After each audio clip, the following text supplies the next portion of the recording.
Okay, so welcome everyone. Me, Ituli, Christina, Maria, and Jenny for now.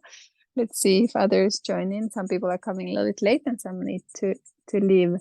Yeah, this is our first group sharing, and we will have year to share and get to know each other. But it's nice to check in live, also kind of see where we're all at when it comes to the studies. This our first group call is a little bit late now, but we also wanted to give some time people just to land into the study group space and have few calls, so maybe there's kind of more things to share and check in. Yeah,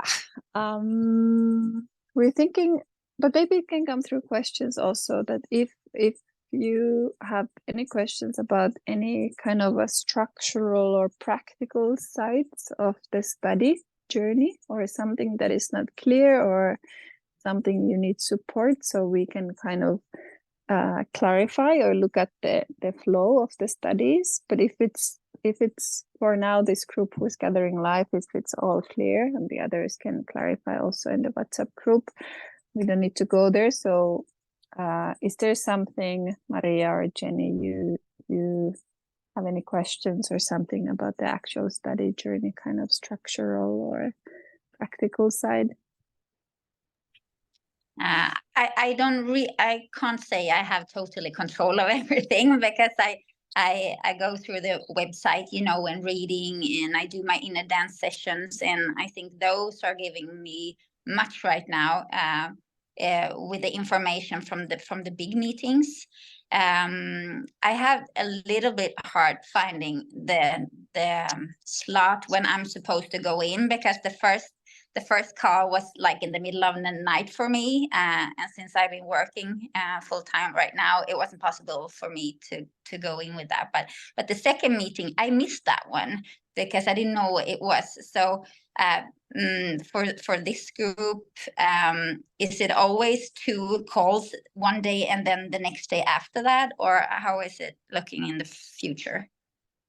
So the timetable we put when we click the WhatsApp group, basically the idea is that there's 2 study calls per month. But because people are in different time zones, we have 2 Zoom calls per week. So in this group, we have people from multiple time zones. So actually in our group, you can just decide which study call you want to participate in. Okay. Or if you have time, you can be in both, because there's a lot of inquiries, questions, answers, and of course when it's a live call, also what Pai is speaking and bringing out is always like it's inside the framework, so but it's always different. So there's actually 6 hours of material twice a month, but they're all recorded. So also, but no pressure if people cannot get to the 2 calls, because even having the one will secure that you're kind of aligned with the things that are coming that week up. So we are not like expecting people to be in both, but you can totally design yourself if you're able to be in 1 or 2, and which is better timing for you. Yeah, of course. I have a question as well. Yes. Would it be possible to come down to the Philippines, like when like 4 or 5 months has been going, to do the inner session with you there? Yes, we are here, and we have live trainings happening now until end of February. So it's me, Pai, and Christina, our team right now, who is kind of coordinating and conducting the trainings here. And then after that, it's kind of usually how we work is based on also demand, or we're not fixed with timetables. We used to travel to Finland and in Europe with Pai the last 2 summers. But this year we actually feel we have so many community projects and things where we need to land ourselves here. So now we are looking at that we wouldn't travel this year, like at least for now, that we would stay in here. And then how we usually function, that like last year we was supposed to have trainings only during the so-called high season in the Philippines, when it's not too hot or not too rainy, and it's kind of a good season between November to March. But then April, there were so many people who were saying like, oh, we want to come. And suddenly we had a group for that time. So we just said, okay, you come, it's going to be really hot and dry.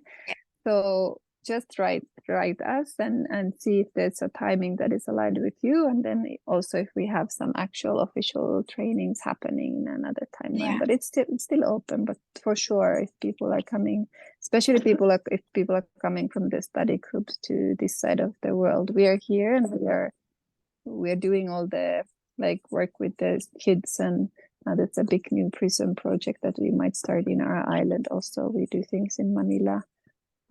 So there's a lot to kind of, even to come to those projects, even we wouldn't have exactly trainings happening, but to just come and participate with the work we are doing and the that would be so interesting, because that's what I would like to start with as well, to work at the prisons here in Sweden, especially with young adults. So to see how you are working over there, that would be terrific. Yeah. Amazing. Maybe we can actually check in at the same time. Just that it's nice to hear Jenny can continue also, because you have to go earlier. And then we can look at like checking and practicalities if Brendan or Maria has also questions, but would be maybe short 5 minutes to share about yourself, can be about your journey right now, or anything that is relevant for us to share to each other, to kind of starting to co-journey also together. If you want to start, anything that feels meaningful for you to share with us, we can all take maybe 5 minutes. So it's like a 25-minute sharing circle. Okay, yeah, it's my journey started a long time ago, but since half year back, it's accelerating, and it's because I always been working too much, and I'm a real estate agent and having my own business, and it's not working for my body, and that's when I realized I have to do something else.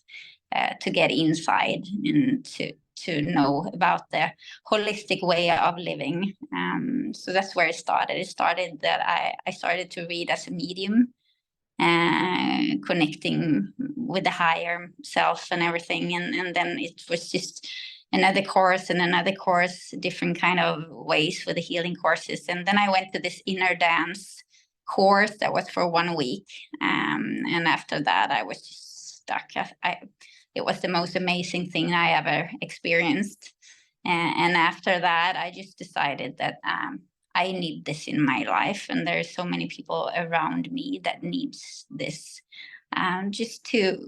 There's so many people living in their brain, and we need to come back to ourselves in the heart.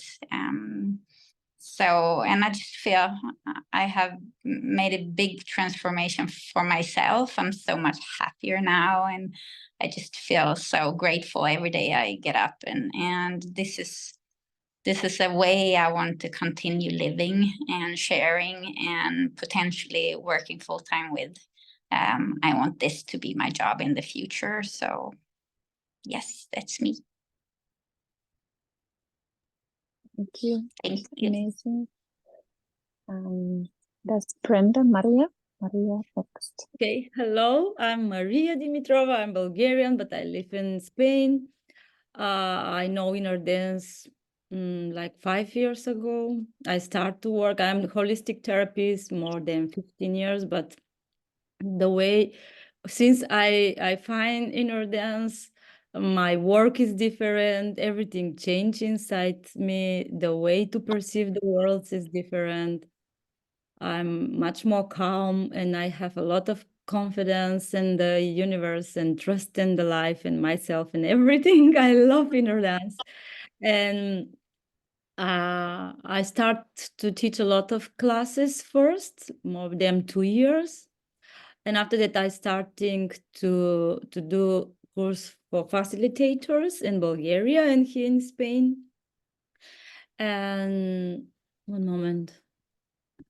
And here in Spain, and I'm very interesting to learn the new things from Pine, because every time when I meet Italy and Pine, everything is new. The music is new, the way to work is new. The reset is every 6 months for me, I think. So for me, it's very good to know everything new about inner dance, because for me it's important to learn correct and to translate and to give the knowledge for the people who work with me to the correct way. So I'm interested to teach this technique in Bulgaria because it's my mother country. There is many people who love inner dance. They started to practice, and I want to give the information to the most correct way that is possible. So about the program, still I'm in the first class with Pi.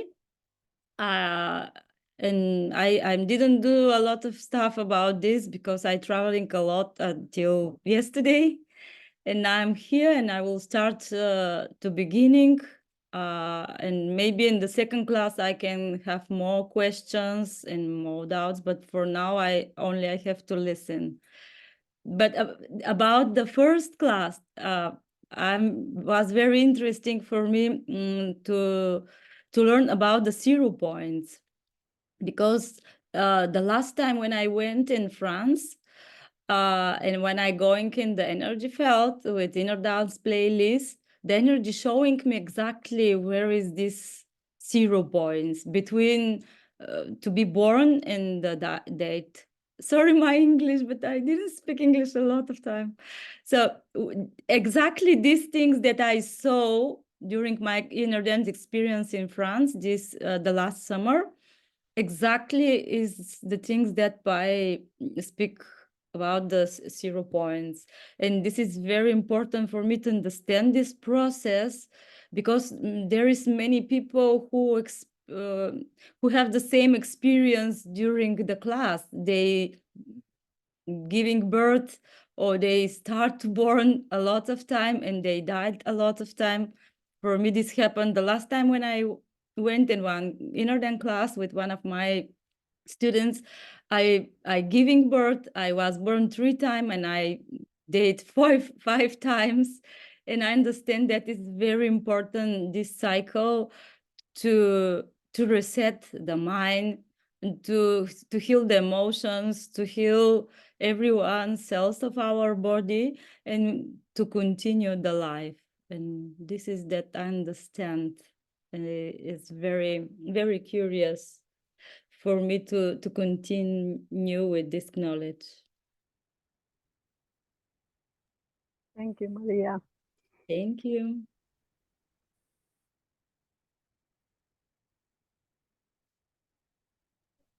Hello, Brendan. We are just making introducing ourselves. If you feel like, if you have anything to share, if you have laid down in the playlist, you can also share your experience, everything that you feel like sharing with us. You can unmute yourself and just, sharing with us. A quick brief history, I guess. Yeah, I'm Brendan. I live in Australia at the moment, and I first got introduced in a dance just by mistake in about 2016 or 17. I was just at Baja Calipo in Palawan just for the for a detox, actually. Yeah, next thing I heard all these weird screams and that in the background, wondering what was going on. And now I just did a couple inner dance sessions then, and come back about 6 months later and did like a small mini retreat with Flora, and did a couple more inner dances at Maia with Pi just before he went into his sabbatical retreat, I think. And then sort of COVID hit, and I'd intended to come back, but nothing really happened. But I was it started the process of sort of looking inwards, and never really sort of had the urge to hold space, I guess, for inner dance or anything up until now, because I just never really had that language, I guess. I hadn't really discovered how to express what was going inside me. You know, that was the biggest sort of hurdle or fear for me, discovering that and how to express it. But I kept putting myself out there and put myself in circles, and I started discovering that, you know, my best way to express that was give 100% of my attention to whoever else was speaking in the circle, and feel or drop into what they were. And but that was a really big learning curve. It was just like, wow, it's just like, you know, you just sit in a circle with 10 people, and rather than just sitting there sort of wondering what you're going to say or how you're going to express it, it's just give full attention to whoever was speaking. And then it was like such a fast learning curve it was like everything was new, it was spontaneous. Like there was no time to get in the mind about your problems. You were just building up. I was building up empathy through listening to others and feeling their problems through me. And it's almost like going to 10 circles in one just by dropping into each individual person. And then I just felt, right, yeah, this is the inner dances. You know, whilst we drop into a space where we are a little bit separate in the form, and we go back into our daily lives and whatever, but it's and we go back into a space where we like in a dance where we sort of feel that connectedness, everyone's connected and all that. It's hard to explain. And what the tools that I'm getting, you know, out of doing this online workshop now is the resources. They're all there. Like I knew what they all were, but they're all there in the one spot, which is someone like me who's finds it hard to remember, and it's file stuff in a nice orderly fashion. It's just so good to have all that information filed aside. But yeah, and since doing the first 2 online workshops, it's like, wow. It's just like everything we're talking about is coming up everywhere else in my life. It's just doesn't matter what I turn on or what I read. It's all intertwined. I can see the how when you put yourself out there and really put yourself into something, that becomes so accessible, because it's just, you're so alert to what's going on, and you start seeing a real big picture. Actually, you know, it's actually not just this little bit it's intertwined, or this is intertwined, or this is connected. It's all connected. It's all, you see one stream of connection, but it's all the next stream and the next stream of connection, but it's all very similar concepts, that why it's connected and why we can fall out of that connection very easy if we go too much into the mind and try and dissect it and break it down and make it more complicated than it needs to be. It's coming back into the group shares. You can see it's not that difficult if you keep it simple and stay out of your mind. So yeah, I think I'll stop there, but just thank you all for listening, and I appreciate everyone else is speaking as well. Cheers. Cheers. Thank you, Brendan. Kasia or Katarzyna, what do you want us to call you? If you wanna say hi if you are in a speaking space. Yeah, we're checking in just to get to know each other all in the group space a little bit more. We just don't see you or hear you, so let us know. Katarzyna, if you are there, you are there. You have to Hello. unmute. Yay! Hi. Yes. Hi. Hello. Hi. Just a second. Okay. I need to go to more quiet space. Hello. Hi. Uh, Which one you want to call us to call you? Your WhatsApp is what is better Kasia. for you? Any- Kasia, maybe in Kasia. Poland we say Kasia. Kasia. Kasia. Okay, Kasia. Kasia. But if it's more hard, if it's hard, you can call me Katia. Maybe this is more easy. Yeah. No, we don't like easy. We like Kasia. Yeah, Or like Kasia. Okay. Katarzyna. Katarzyna. Okay, Kasia. Okay. Yeah. Yes. Check in, share something, anything feels relevant for you. Okay. Anything about yourself or your Yeah. journey with inner dance. Thank you. Okay, We'll so my journey with inner dance is quite short. I started 1 year ago, but not 1 year. In 2023, I think the first time it was in October. Yes, October. And my first feeling was very strong. I didn't expect nothing. That's why I had a lot. That's why. Because I was after my meditation, I came to session with Claudia, like we spoke with Ituli, and she put music, and I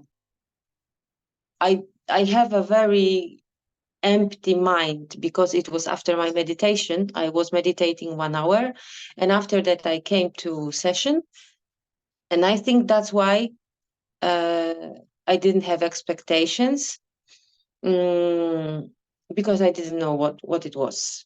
The first one and the second one, I didn't have expectation because my brain was empty after the meditation, and I started to feel something very interesting around my ears. First, it was here, like something inside me go like a river of something very pleasant, and it was like a hot water here, and after that it was here. I was in panic for the beginning, but after that I said that I trust. I don't know what is this. And after that I saw very, very a lot of light. And after that I start to cry and sing like like I felt that my heart was open, started to open, and after that I was just smiling 1 hour, and someone was crying, someone was screaming, and I was like very happy because of that. So this was very magical. But after that, I started to have another session, and I was having expectation because it was so beautiful that I started to imagine that, wow, the first one was so great. So what will be the second one? I will gonna fly and I will gonna do, I don't know what will happen. And it didn't happen, nothing. So I just lay it down, but something happened. Yes, it was like my heart started to open again. There is a beautiful feeling that I have like much more open heart, and I'm feeling it every time right now. When I'm doing my sessions now by myself, with this playlist, what we do now, everybody And there is nothing big, but outside, but inside, I feel always my heart is like door is opening like that, and it's big like this. And I'm starting to shine. I think that I'm light. Like I lay down and I feel like my body is through my body is going light everywhere. And that's it. And that's it. And that's it. But this is very big. But I'm used to it. So I think like sometimes I have expectation that maybe this time it will be a little bit more, but I wanted to go away with that feeling that I want more, you know. But this is hard because my brain remembers something very unusual, very big. And right now I have like human expectation, you know, and I want to take it away, this expectation, and just feel my heart is opening every time. So this is my experience. I have a lot of visions, but these visions are very like, there is one object and it did disappear, and another object and disappear. And there is so many objects that I don't remember really. I think that they are very relevant. But after session, I forgot everything. I didn't remember any object like it was on the session. And after that, I just feel very nice, very good. But I'm still like in the nowhere. In my brain is like a big chaos. What is happening?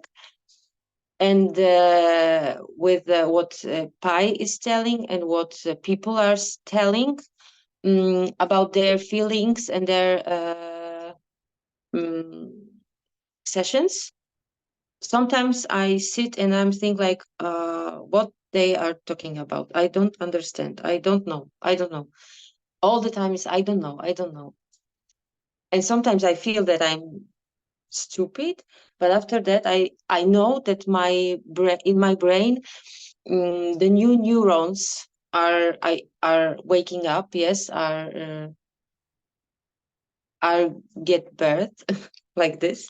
So I understand that my brain is hurting sometimes when I'm listening the Zoom call, but I know that step by step, as you said, Ituli, it will be one day that I will gonna think like, now I understand. But I'm waiting for that. I'm waiting for that. I'm listening the Zoom calls, and if someone is got the same feeling like me, I really like to listen Pi when I'm traveling by car. This is more like I understand more. This is going to my not neocortex, but it's going more inside.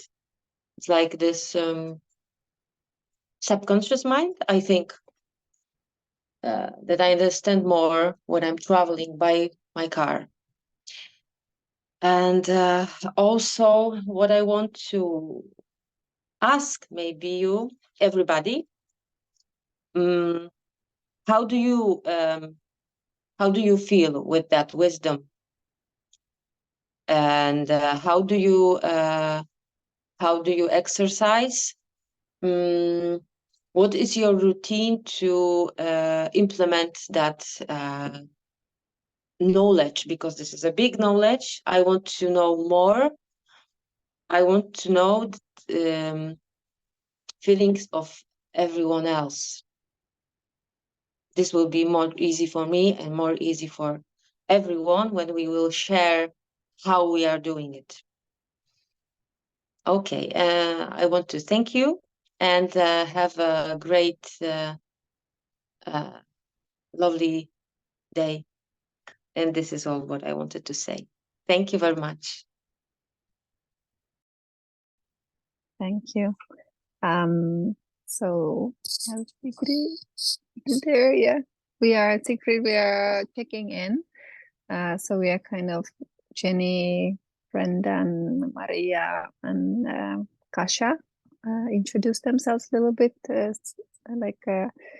but also from a space like what feels relevant for you to share with the group. We'll have a 1-year journey together, but to open the space that we are actually one circle that can share and support and be in the journey together through the WhatsApp group and these sharing calls. So yeah, anything you feel relevant about yourself, your journey, or the journey now with the first month of studies, or well, studied before too, but yeah, anything you feel to share, you can check in. You mean me, Italy, or? Yes, you. General. You're So, everyone else kind of did it, except me and Christina will be out. Okay. Okay. Go. So first of all, apology for being a bit late. I had to wait in the hospital for my son. Nothing serious, just to administrative stuff, but I couldn't get away.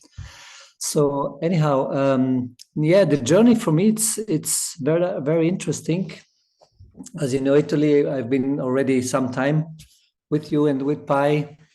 I have the feeling it's like a waves. Sometimes I have the feeling I go very deep, like really, like opening up spaces of understanding. But I also have to admit I have other moments where I kind of fall out again, or I don't know how to say, like it gets more distant, more untouchable. So I know something behind there is, but I have no access, so immediate access. To the question of Katarina, no, Katarzyna, before, how we implement or how I implement that. Mostly my implementation is with the people in the trainings. I feel most when I facilitate sessions or I do trainings to become facilitators.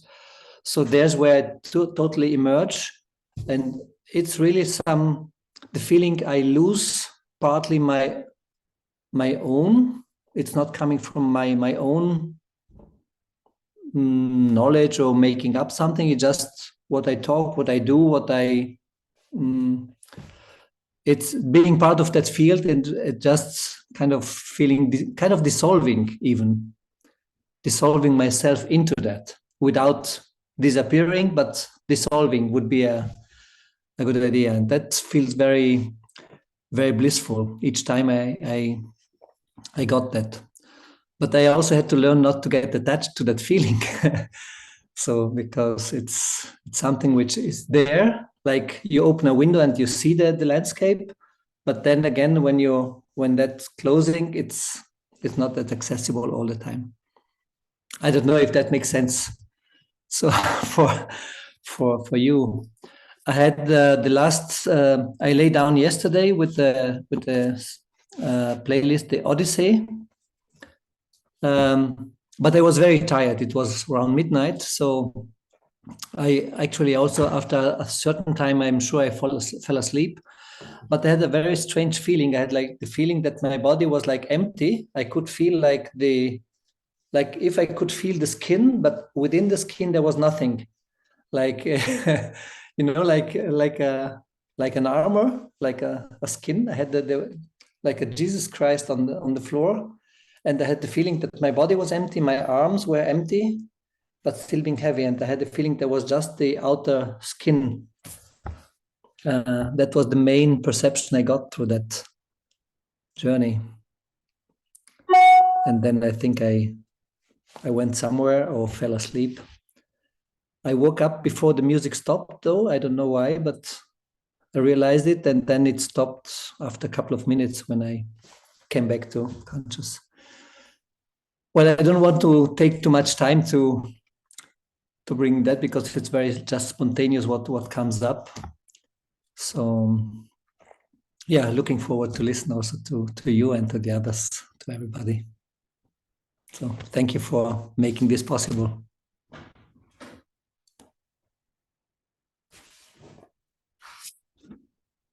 I can't hear you.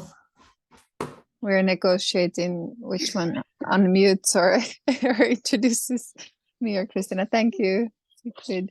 Yeah, this is for all of us, the call. So I'm Ituli, and maybe coming from like, none of us will take space or not space.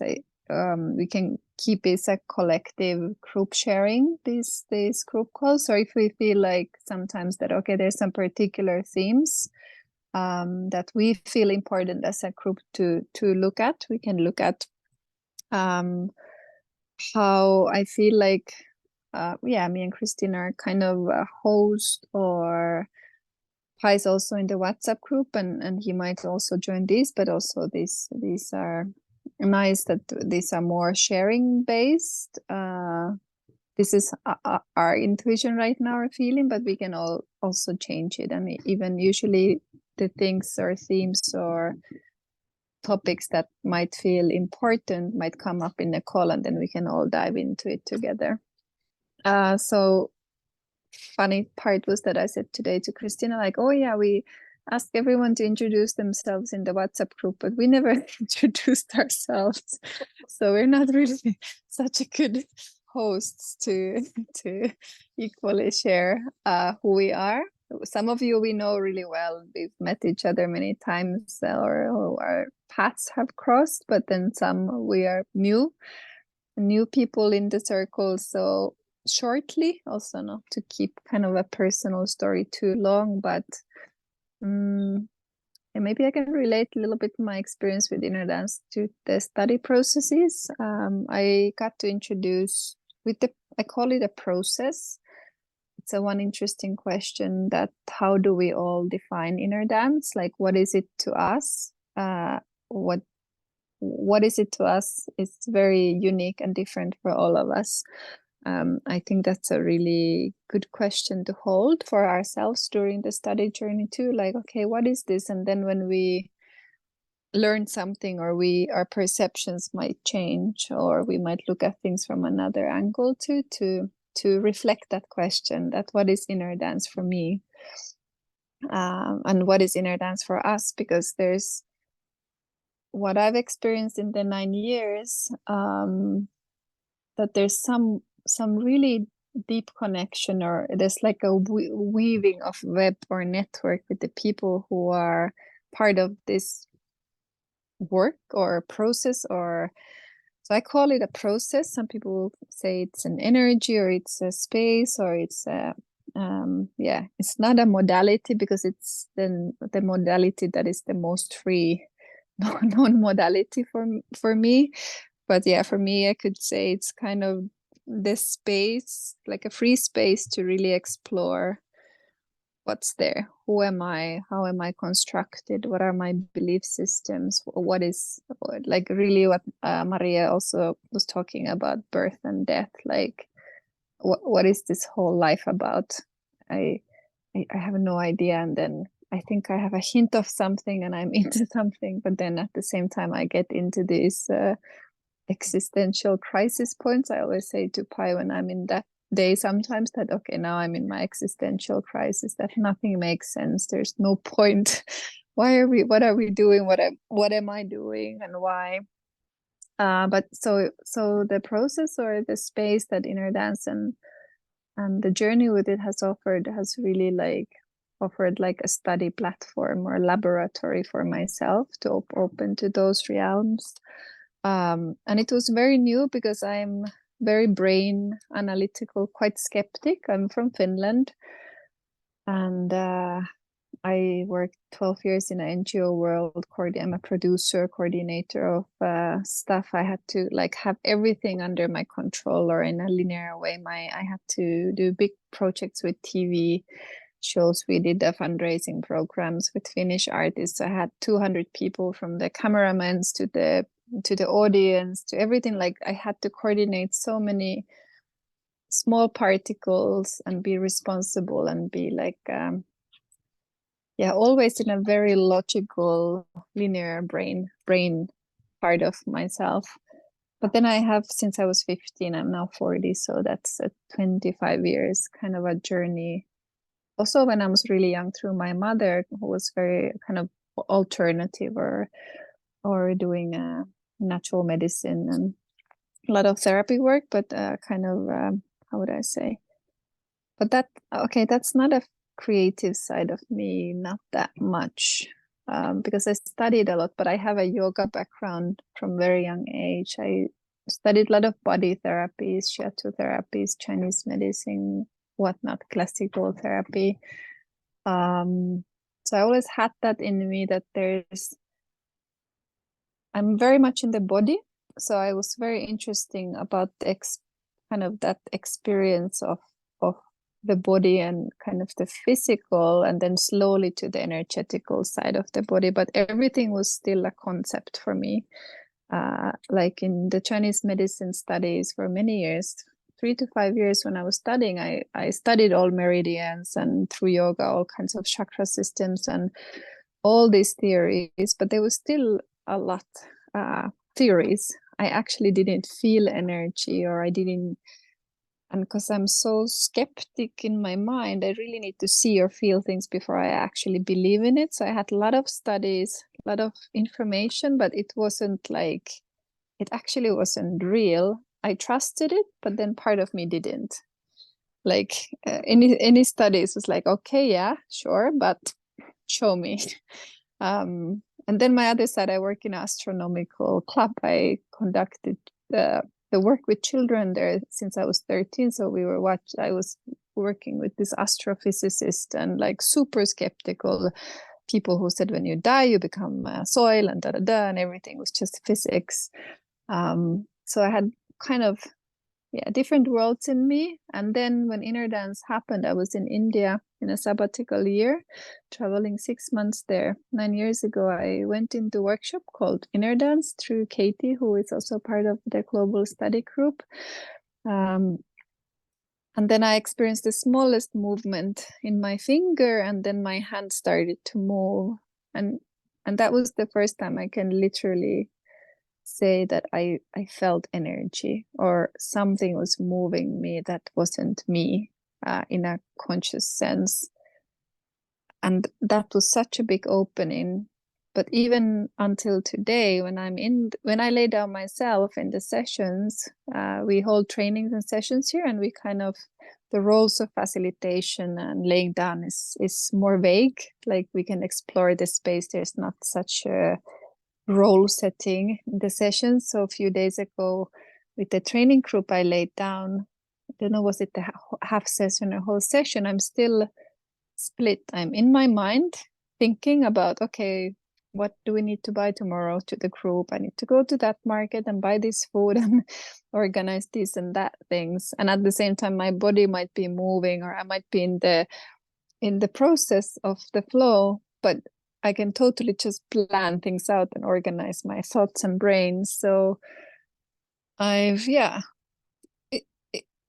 taken that space as a tool to actually discover how my mind works, how my thoughts are functioning, what kind of structures Ituri has as a consciousness or a personality or belief system. So I've learned a lot about my brain and thoughts actually through the process. So for me, it's not like a no mind, just empty mind and be in a non-duality or universe connections. It's a lot of this kind of human processes for me, this journey.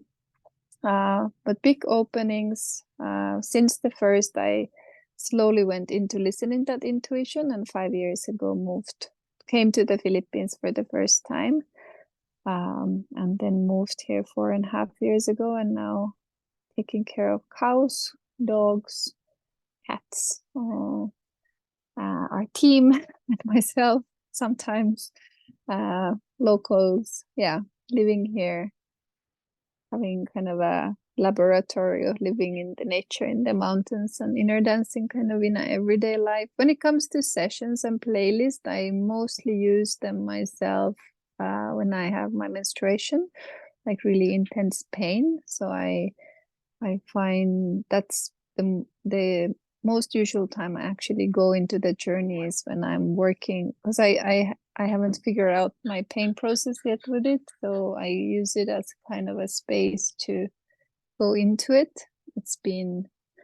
many 27 years in my life, very extreme pain process every month. So that's usually my inner dance, is that once a month cyclical cycle. When I listen to the playlist, that's maybe enough about myself. I'm happy that we have this group. It's a bunch of people all around the world. Maybe half is here in the call, and I think it's amazing that we have the local groups that are all kind of language or locality based. But today I was thinking, I actually myself enjoy these global groups a lot, because it brings for me like much biodiversity in the space to hear how things are in different cultures and bodies. So I'm studying as part of the whole year together with you guys, and then hosting and supporting and being as much as I can in service to all of us, also when it comes to anything, holding the space in the WhatsApp or these calls, but really wanting to focus on the studies myself to this. And I'm happy we have 1 year. I'm super happy there's actually like time for everything. To the question of Kasha, I shared with her something. We had some private audios, but about it. But for myself, I feel, because I was 4 years in this experiential learning, like I just had to learn through the process and through the energy and through my body. And then the last 4 years, I would say I've been more trying to look at the wisdom part, or the knowledge and the information, and linking the science. I shared with her that I realized first time I did in Finland facilitator training week, and when I asked people to come and I shared some of the themes, was about sleep cycles, brain states, and then the music, like how to conduct the playlist. That time we used songs, and we went into this really particular wave system. I realized that time that even I had been exposed to the knowledge for years, but only when I actually talked and how to say shared it with others, was the moment that I kind of integrated and it kind of sank into my system. And then I suddenly realized, like, oh, okay, now I get it. Even I've listened to the theories for so many years, something in me couldn't register those. So by sharing it to others, and maybe what Siegfried also said, like when you share, you can go into this like empty space where we don't even actually know what we're speaking. And that has happened many times, that I speak with someone in a cafe or explain about inner dance, and suddenly the theories are coming out from me. And before that, I feel stupid and I don't know about these things, and I don't remember the things, and how many study groups I'm also being part of. And suddenly they're actually there. But because I haven't needed to use them in action, they haven't kind of sank in, or haven't been consciously known that I actually understand something of this. So yeah, that would be maybe my learning with the wisdom part, that when I've shared it outside, it really helps to integrate. And then when something happens in life, like a year ago, my mom died suddenly. So that was a moment when I went fully into the death process, and actually those themes came close. And then also other people in the study groups, or those experiences with death, came relevant. So kind of the study of those areas came alive or relevant in me when that actually happened in a real life. Different processes related to that, but I'm functioning that way, that something needs to be concrete around me related to the wisdom and the theories, that it kind of is there. Okay, that's a long sharing. So I give Christina, who is here next to me, in our mountain office studio. Hello, everyone. I'm Cristina. I'm from Spain. I'm in inner dance. Since 2021, I start. Before coming the inner dance group, I was doing another modality, and I was also wanted to do like a facilitator training, but I was rejected. So for me, it was like a really big process. I was in a deep black hole, we can call it, like in the depression also, because I felt that my energy was not good, and I cannot do this work as a therapist, because I was working as a therapist, doing massage, Reiki, LNT. So I was feeling like, my energy was not good, and I was maybe doing bad things to the people. So I was in a really big process. Then I met Pai in the online training, and I started to listen to the playlist. It was a really big change in my life. Also, I was realizing in the first call with Pai, he was talking about the experience and the understanding. And for me, it was something very big when Pai was talking about that, because I was doing so many inner dance sessions before I started the training, the online training. But I think I didn't have the knowledge of what was happening, or only the experience in the body movements. But when I started the online training, then I realized that I have this understanding of what was happening in my body, what was happening in my mind, in my brain. So the experience really started to change. And then I think that everything started to change very, very fast inside me and also in my life.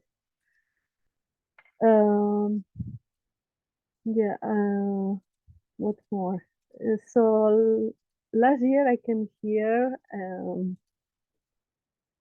to Maia. There was a training, so I came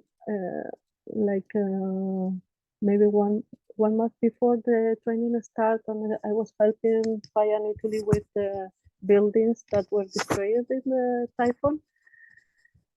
And then I was in the training, helping, participating, enjoying, learning, everything. And at the time I had to go back to Spain, to Mallorca. I was really crying. And at what moment I said, "Yeah, Cristina, don't worry, we can burn your passport here in the bonfire, so you don't have to go back to Mallorca." And I was like, "Oh, yeah, why not?" So I was talking with them. I came back to Mallorca. I quit my job. I say goodbye to my friends, to my family, and I decided to come here. So I'm here in Maia since August. It's already 5 months and a half. And I'm really happy to be here, helping, learning always, and really grateful to Paya, Italy. About inner dance for me is not only the sessions, it's all around the life, every day we have an inner dance session in us.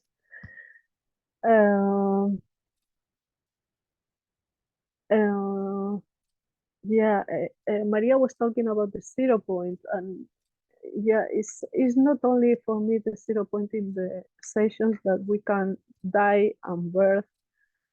I was feeling this also in my body, in the experience of the life. I was really sick, and I was feeling like dying, and after it's like all my body was how can I say? Yeah, I'm feeling like I have a new body, a new mind. Like I was in one time, in one point, reverde, and yeah, we have to see in advance in our daily basis, not only in the sessions, because it's all the time with us. And I also realized when Kasia was talking about listen to Pi in the car, I was doing this all the time because I was working the whole day when I was in Spain.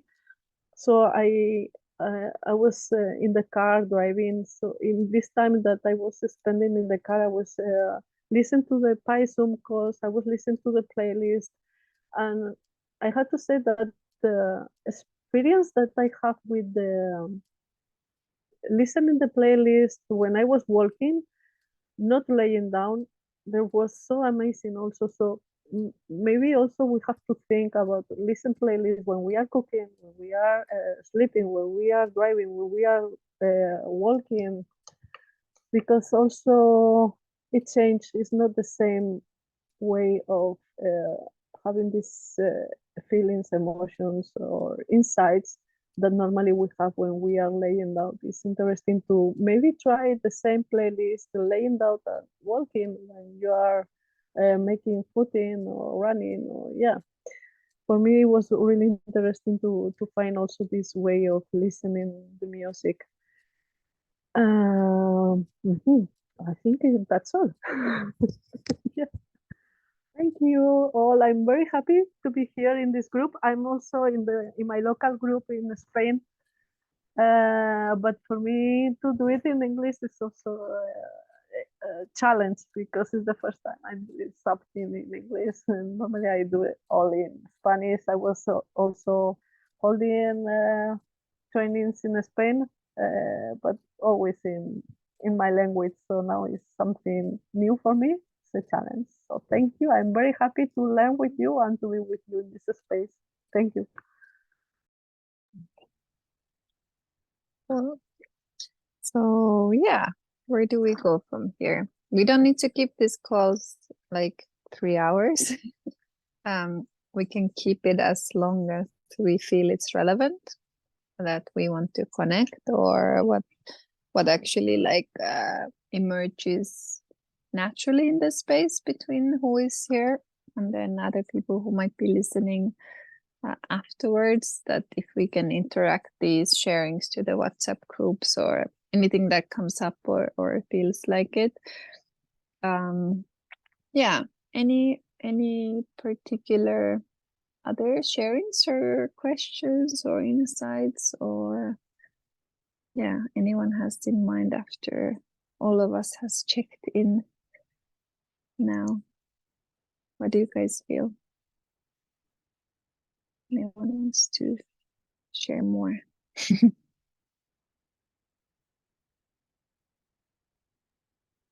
Can I? Yes. Oh, I don't know for when, but I find one playlist who call it Trust and Follow. I forgot how was it. One moment, just I check it. But I don't know who made it, but I find this playlist in my telephone, and I did 2 classes with this playlist, but just I check it. I don't know, it's from Pi, it's from anybody who made playlists. I don't know how I find it. One moment. Trust and Flow. It's from Pi, this playlist? I don't think so. I never heard that name. Trust and It's Flow. from Caro, because he shared with me some playlists. I did 2 classes, one online and one in a present, and was very curious because in this playlist, many people, they feel different kind of feelings, like a lot of fear, but they telling me, I feel this fear, but because I saw we will work with this kind of playlist, and today we work about trust in the life, trust in yourself. And they telling me, I feel a lot of fear, but I feel very supported by this this energy felt by you like a facilitator, and the same they experiment a lot of how I tell a lot of negative emotion, but the same times when they telling me, when I feel this support of this energy felt, or maybe from the consciousness, I don't know, the people, all body feels supported by this energy felt, they say, we feel this fear, but in the same time, we choose to trust.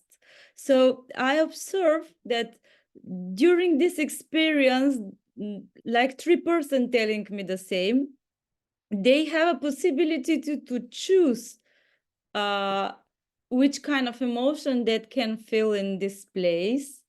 So I understand that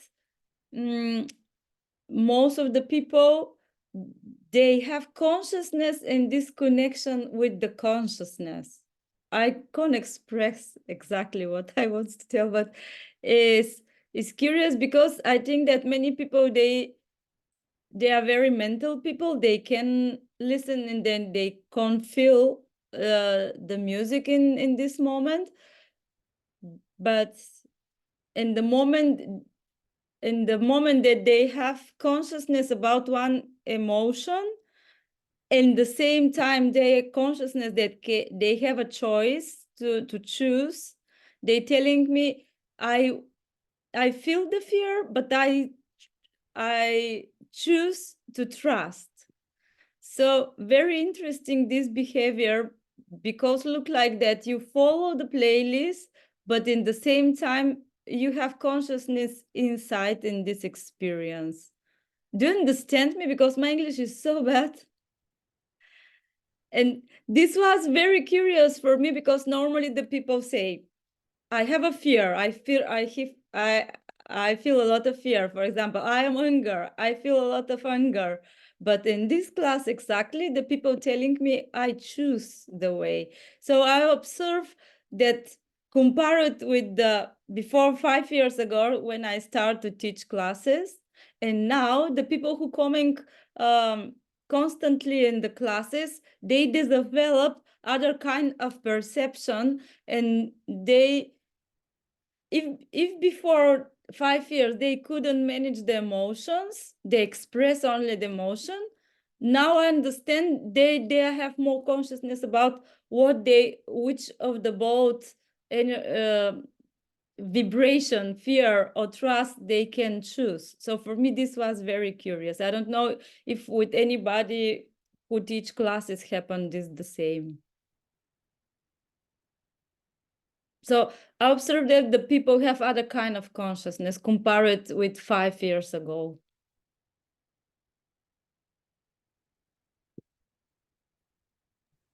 Anyone wants to reflect or share on that?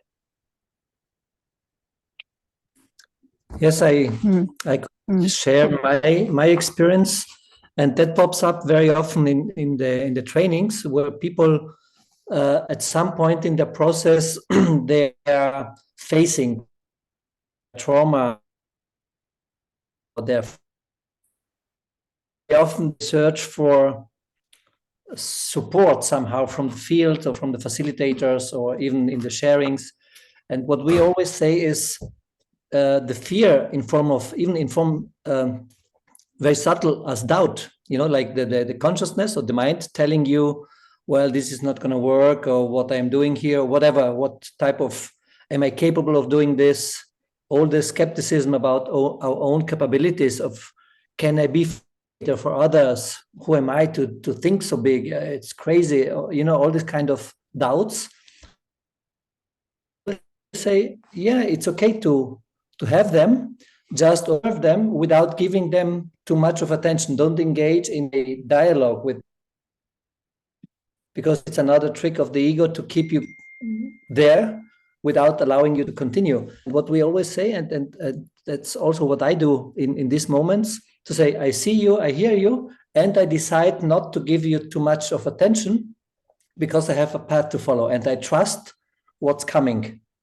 So blindly, because I don't know, the doubt is there, but so to say, I continue to do the step willingly, but without putting energy in putting this doubt away. Because if I engage with that, I'm already stuck. I don't know if it makes sense. So allowing the awareness to observe it without engaging, I would say, is the, I don't know. And that leads very often then to another view, like you still observe it, but as something which is not in power with you. It doesn't entangle you so much anymore.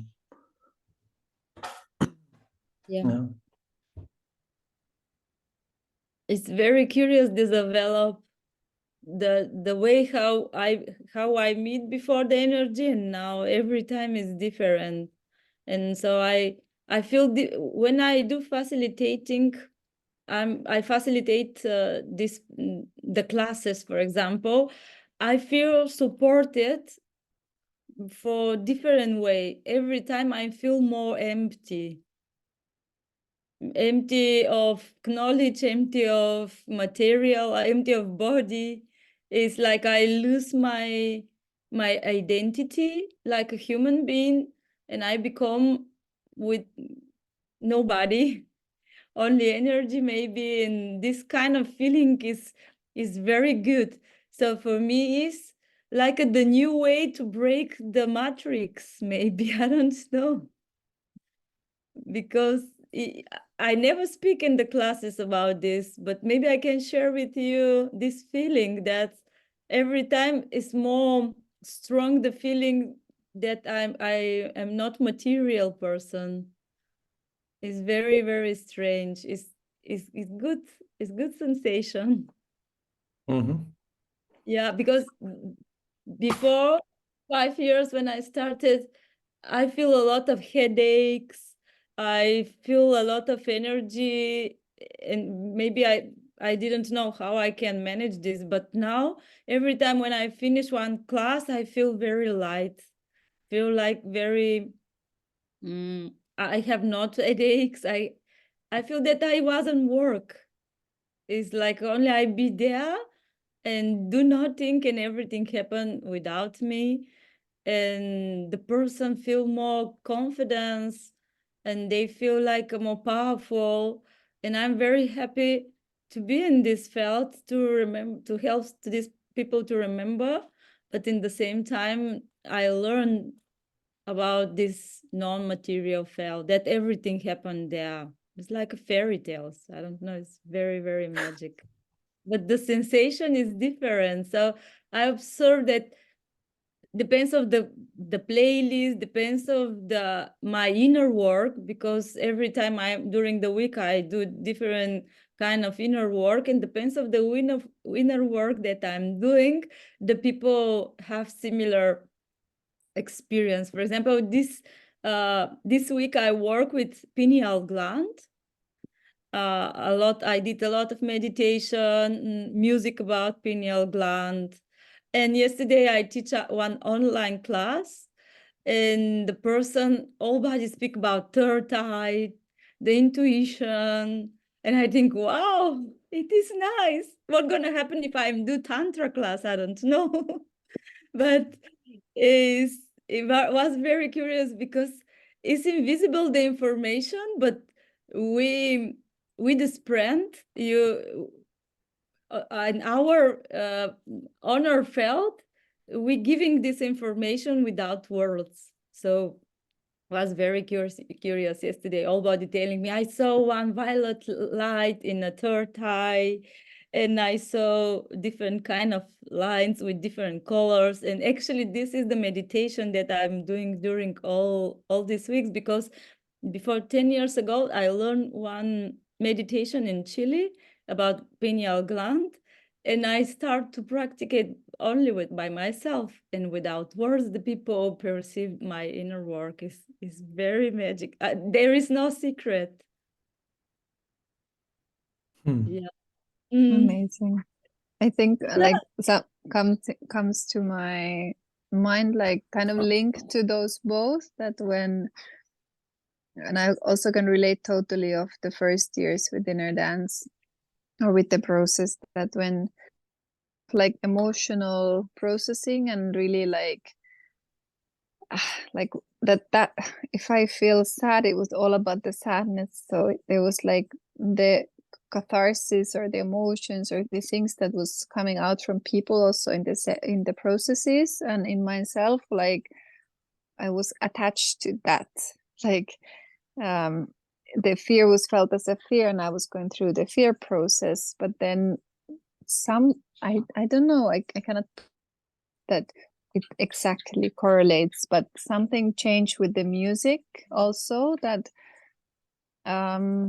my processes after I came to Maia 5 years ago, and the playlisting, like I started to DJ the songs, like layered them together, and there was more noises and sounds. I was super irritated for so many times. Like I hated the playlist. I was like, ugh, like this is not my type of music or songs, and this is so messy. But slowly something started to go into that field where, like, if I'm a fear process, I actually see it and I'm not attached to, like what you were explaining actually started to happen, that I wasn't anymore, you know, like I was aware that, okay, this is happening, or I'm crying, but now there's suddenly no reason why I'm crying. I'm not attached to the sadness. And then I could realize that in a session I'm crying, or I'm creating a memory or a story that is sad and I'm crying, and then I'm aware like, oh, but I'm crying because now I'm attached to this story of something happened in my life, and I'm crying because of that. So I'm creating like a linkage. So there was some kind of like, yeah, this awareness of the what's happening emotionally, I think, in the system, that wasn't identifying only to that, like able to detach and have like kind of, it's kind of even a schizophrenic state, like similar now when I'm thinking and the process is happening at the same time, that there's like different parts in the brain and in my system active at the same time, but I'm aware of all of those happening. So yeah, something, and then when holding space for oneself or others, like I had this shift too, like you, Maria, shared, that suddenly it wasn't heavy. It wasn't like, oh, I'm needing to hold the space, or I need to help, or like the therapist or the side of me that was also the one doing things in the space, or the one holding the space, shifted. It's so light. It's really fun. It's like being in this empty, more like a blank, empty space, and it can even feel cold. I sometimes feel this process when someone is going through very emotionally hard stuff or even traumatic things, and I'm there, and I feel nothing. I don't feel like, oh, that person is so sad. Now I'm actually feeling, I've named it like a cold mother energy. Like it's that mother that loves unconditionally but doesn't go into the to the support. I need to help you, my child. I'm just here for you and loving you, but it's actually like neutral, and it feels cold when someone is going through something like super intense and bad. And it felt weird in the beginning that am I like not having empathy anymore, because suddenly I'm actually detached from those things and just holding kind of a neutrality or empty space in me. But then that actually had some really big breakthroughs, how to be able to be there for others, not to attach to their so it's kind of the same. I can feel like as a theme that if we are in a fear but we choose to trust because we are aware of us being in a fear, and that there's a choice point. So I actually choose to be not attaching to the emotional bodies or parts that are coming out in the space or in myself. Yeah, it's a really interesting actually topic, and how it shifts by time, and we can actually notice that other things, things can be very effortless. And the synchronicities, I would use word resonance, like when you are going through your things and you are actually in that kind of pure resonance space, that the people around you start to go through the processes or similar themes, or in resonance what you are going through, because the exchange of atoms and information is so clear, and it starts to resonate in the space. I don't know if that's a right explanation why people see third eye things when you are processing those, but I feel that's what happens for me when I'm in this kind of more clear resonance space, an empty space, and then suddenly the synchronicities and equal resonating energies start to happen. Yeah, go, Sigrid. You can just unmute yourself. We can freely speak. So unmute. Just add to that because it resonated a lot. The first thing you said, like this, like even feels like schizophrenic. Like one part is observing the process, like my own emotions, my own movements in a session, for example. So I can go through the process at the same time. There's something which feels separate, which is the testimony, and the testimony is neutral. And I experienced that also many people in the training report, that they say, I went back to my life, to my real traumas, to my pain. I could feel the pain fully.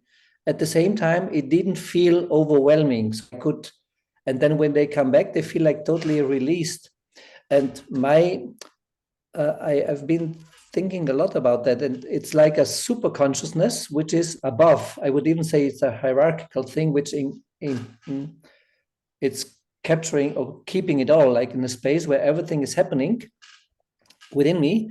And then I would even extrapolate it, saying, if it's happening that a person is going through a very tough pain, at the beginning, I was, like you said, more empathetic. So I really felt a sadness, or I felt a lot. I was crying, or I'm still crying sometimes, of course. But now I cry differently. I noticed that I cry out of a kind of a happiness for feeling connected, being part of the process. And the process can be very painful, and I feel bliss because I know that the person is going through something meaningful, healing. So it's at the beginning, I thought, oh, that's crazy. I cannot feel like that in a situation like this. You know, I should feel sad. I should feel worried, or and also the feeling, wow, did I lose my empathy? What kind of human being am I if I am cold, like detached? And I'm trying to do my best here. I support and so, but I don't feel as I used to feel. And I think the feeling and the identification with this feeling is a habit of the ego. I felt valuable. I felt my own value was determined by the amount of empathy I could feel with the other person. And then I was working okay. If not, I was worthless. And now I got a little bit detached from that, but it's still in a process. I'm not totally yet there. But it feels weird. It feels weird, like, I'm not able to engage with the person. That was all my doubts. And then I just checked in with myself and said, do I have a clear intention? Like a clear intention in my mind, or my third eye, as you want to call it.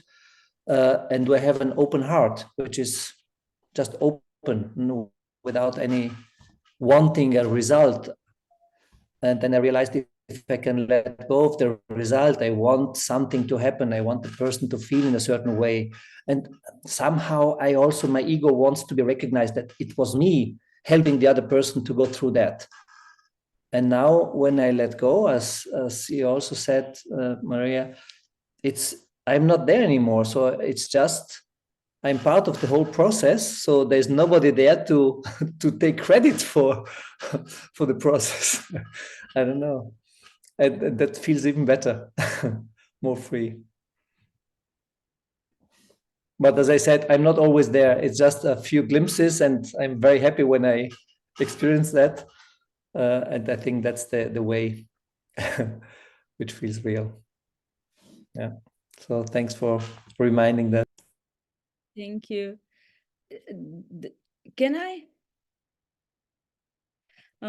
The same I observed about the playlist. When I hear for the first time the playlist, I have a resistance, the same like you, Itulim. But after that, I threw it and I accept this and I work with this. It's very curious. The last time of the class, one of the person telling me, I know that the playlist is not it's not giving me more pleasure, but the same I know that inside in every one place there is different songs. So she telling me, I know that I have a choice, that I can choose one of the songs and I can follow these songs. And so I was very curious because the people wants to be in the place, they have a resistance to listen to music, but they know that they have a choice and they can be in the same place and to enjoy depends of them. So I was very curious. I never think about this, that their consciousness, that we put different songs in the same place, and depends of them what kind of trip they will choose. It's like I feel that it's like they are in a restaurant and we offer them like a menu and they can choose. For me was like very curious, but it's working for this person and she was very happy. So she telling me I have a choice to pass very good time and the play in a state that I'm judge the music. So this is the new things for me, but every one class is different and I teach different things. So this is the real school, I think. Yeah. Yeah, Maria, this also happened to me a lot when we start to make all these playlists with so many layers. And it's when we do the sharings after the session, it's nice how the people feel the music or listen the music, because so many layers. And for example, one is only listening to a dog and the other one didn't hear this dog, and one more the other one is listening to the bells and the other one is didn't hear the bells. So it's true that everybody can hear the music that is maybe good or not good for this person at this moment. I don't know how to explain. So each person is listening different layers in the same playlist that yeah, it's not for yeah, I can explain it better. I have one question for you. I don't know if anyone had laid down with the playlist that we shared. We have the anything is possible. Anything is possible, and another one. Because it's nice also if you lay down already, if you can share what you feel. We have also the possibility to put your comments and your sharings in the web page. We are doing this also like a laboratory.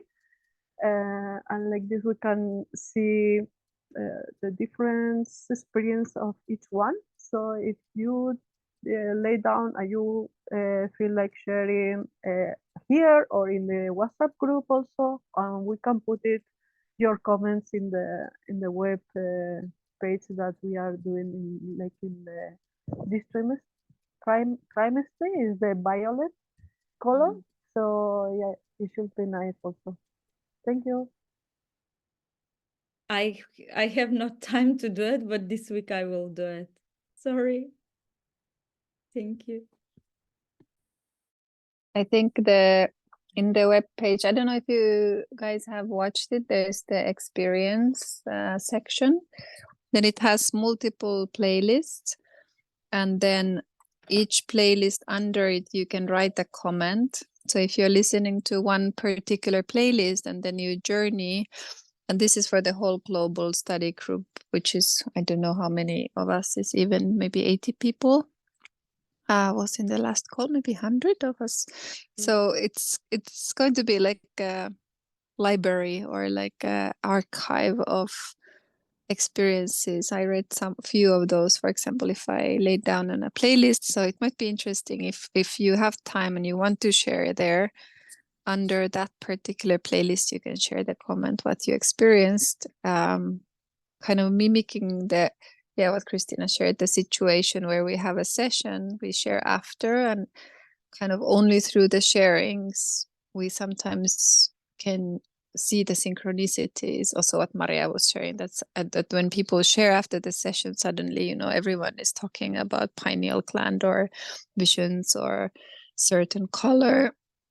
So it could be interesting then after during the year, but also after the year, to look at one playlist and if there's synchronicities globally in the experiences. Yeah, welcome Jenny back. We're just kind of talking about, what are we talking about? We are, sharing maybe some of our experiences with processes, with facilitation, holding space from different perspectives. Does Kasha or Brendan have something in your mind to the talks that was happening, or the new topics that are coming out? You guys wanna, or if Jenny has something to share, I can share. I've been doing the inner dance with different kind of playlists, but the ones that you put out, and I always start shaking a lot.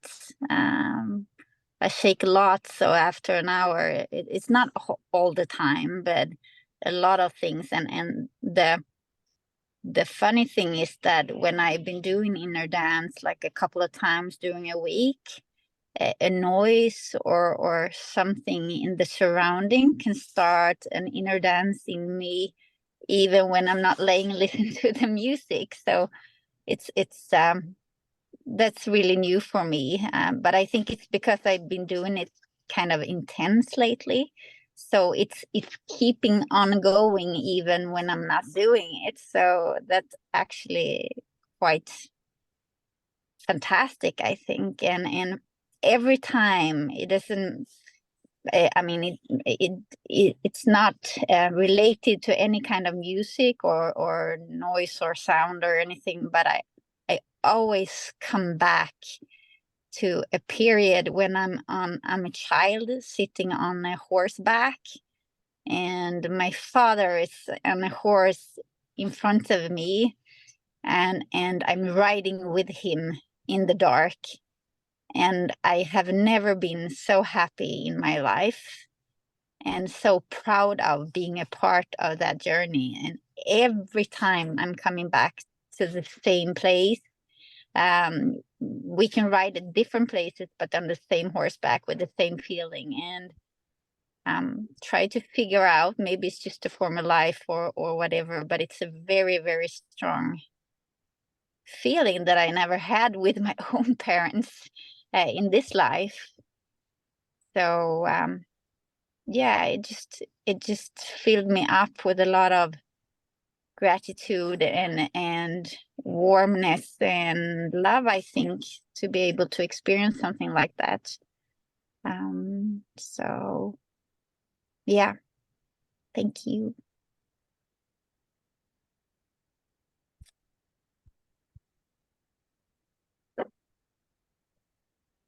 Thank you. Brendan is unmuted. You wanna? Yeah, can you hear me? Yes, take from there. I just touch on that empathy when we start questioning ourselves. If someone's having a negative emotion in the group, and it can be at first quite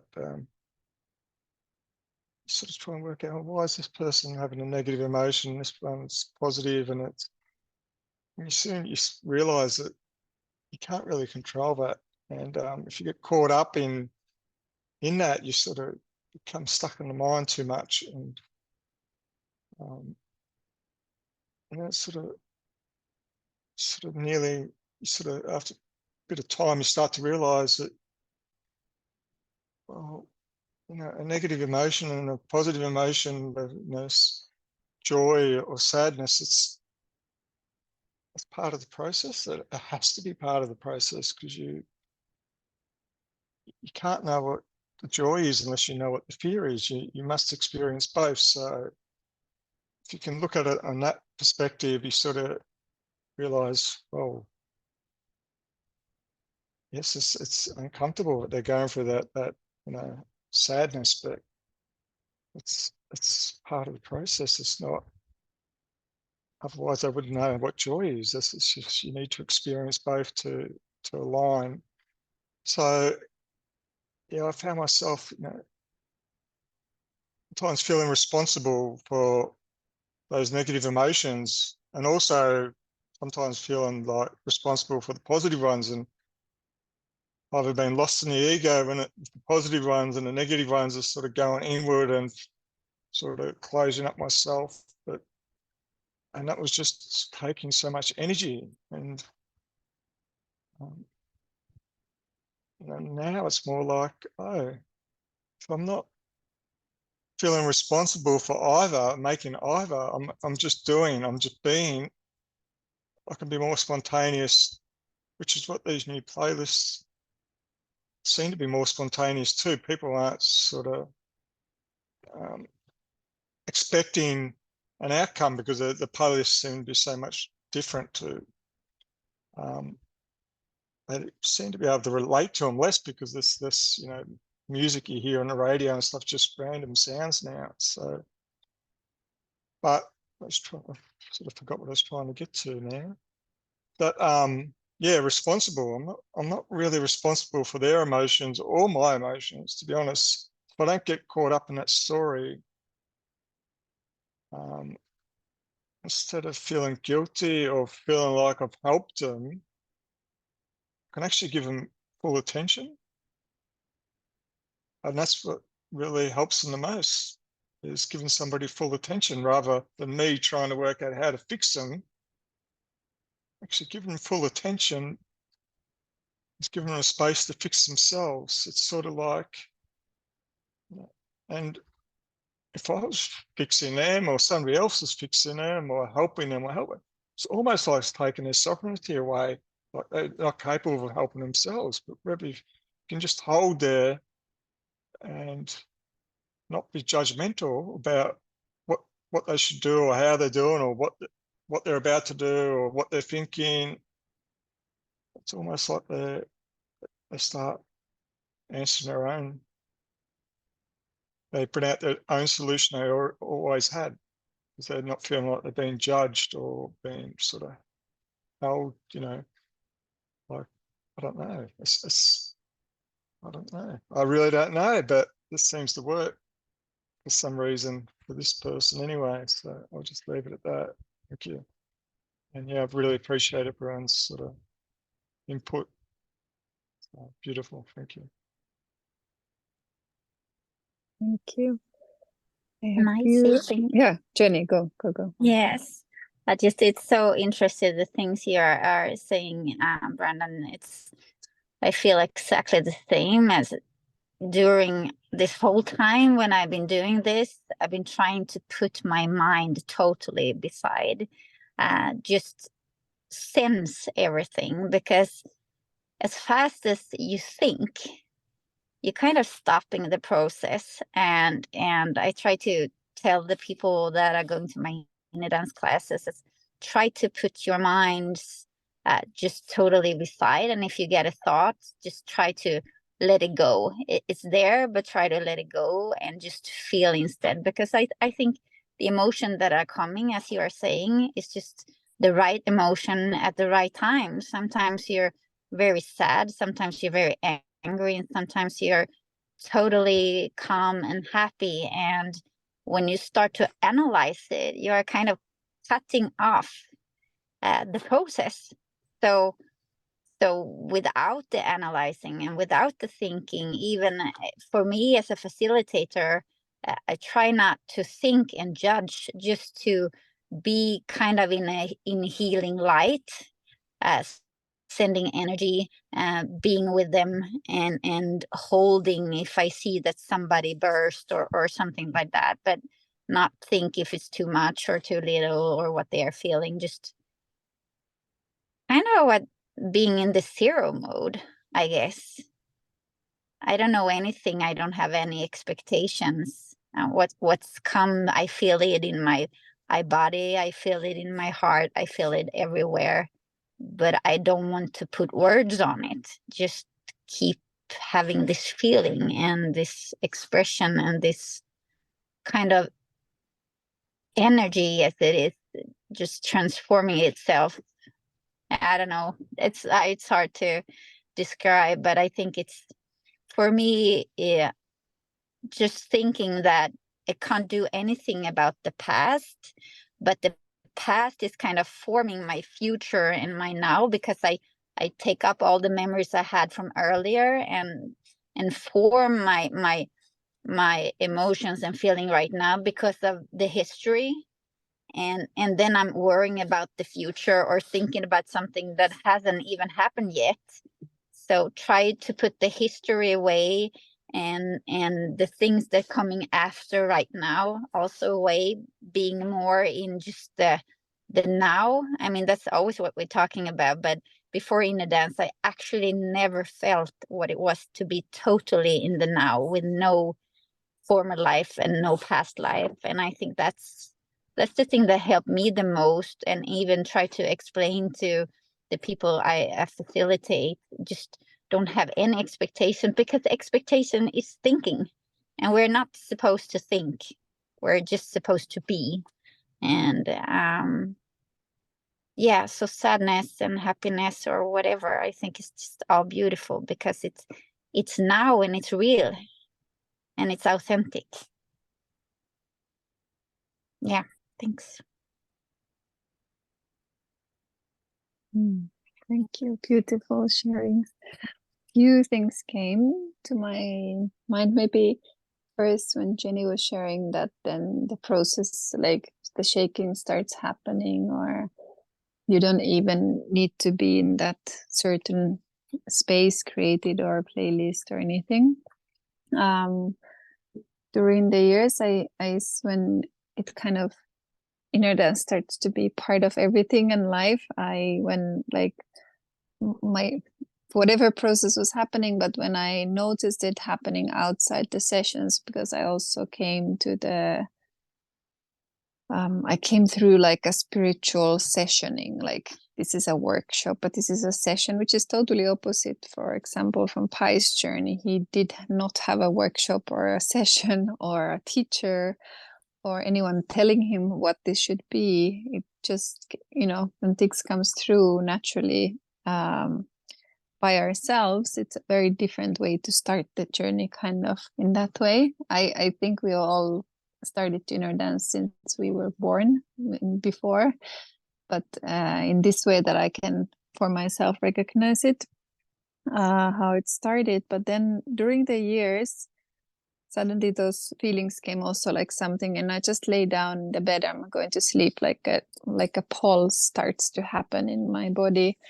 And I started to look at it, and then I'm looking at it from a perspective that there's a remembrance. It's like a remembrance process. So when even like one time, and we go to the science, we can say that the co-activation of parasympathetic and sympathetic nervous system, then everything happens in our brain and hormonal system and the whole cocktail. But when there's like one experience of allowing those to be freely flowing and co-activating at the same time and going into the journey, our body knows, like there's like intelligence in our mind, our body, our emotional body, like there's intelligence that is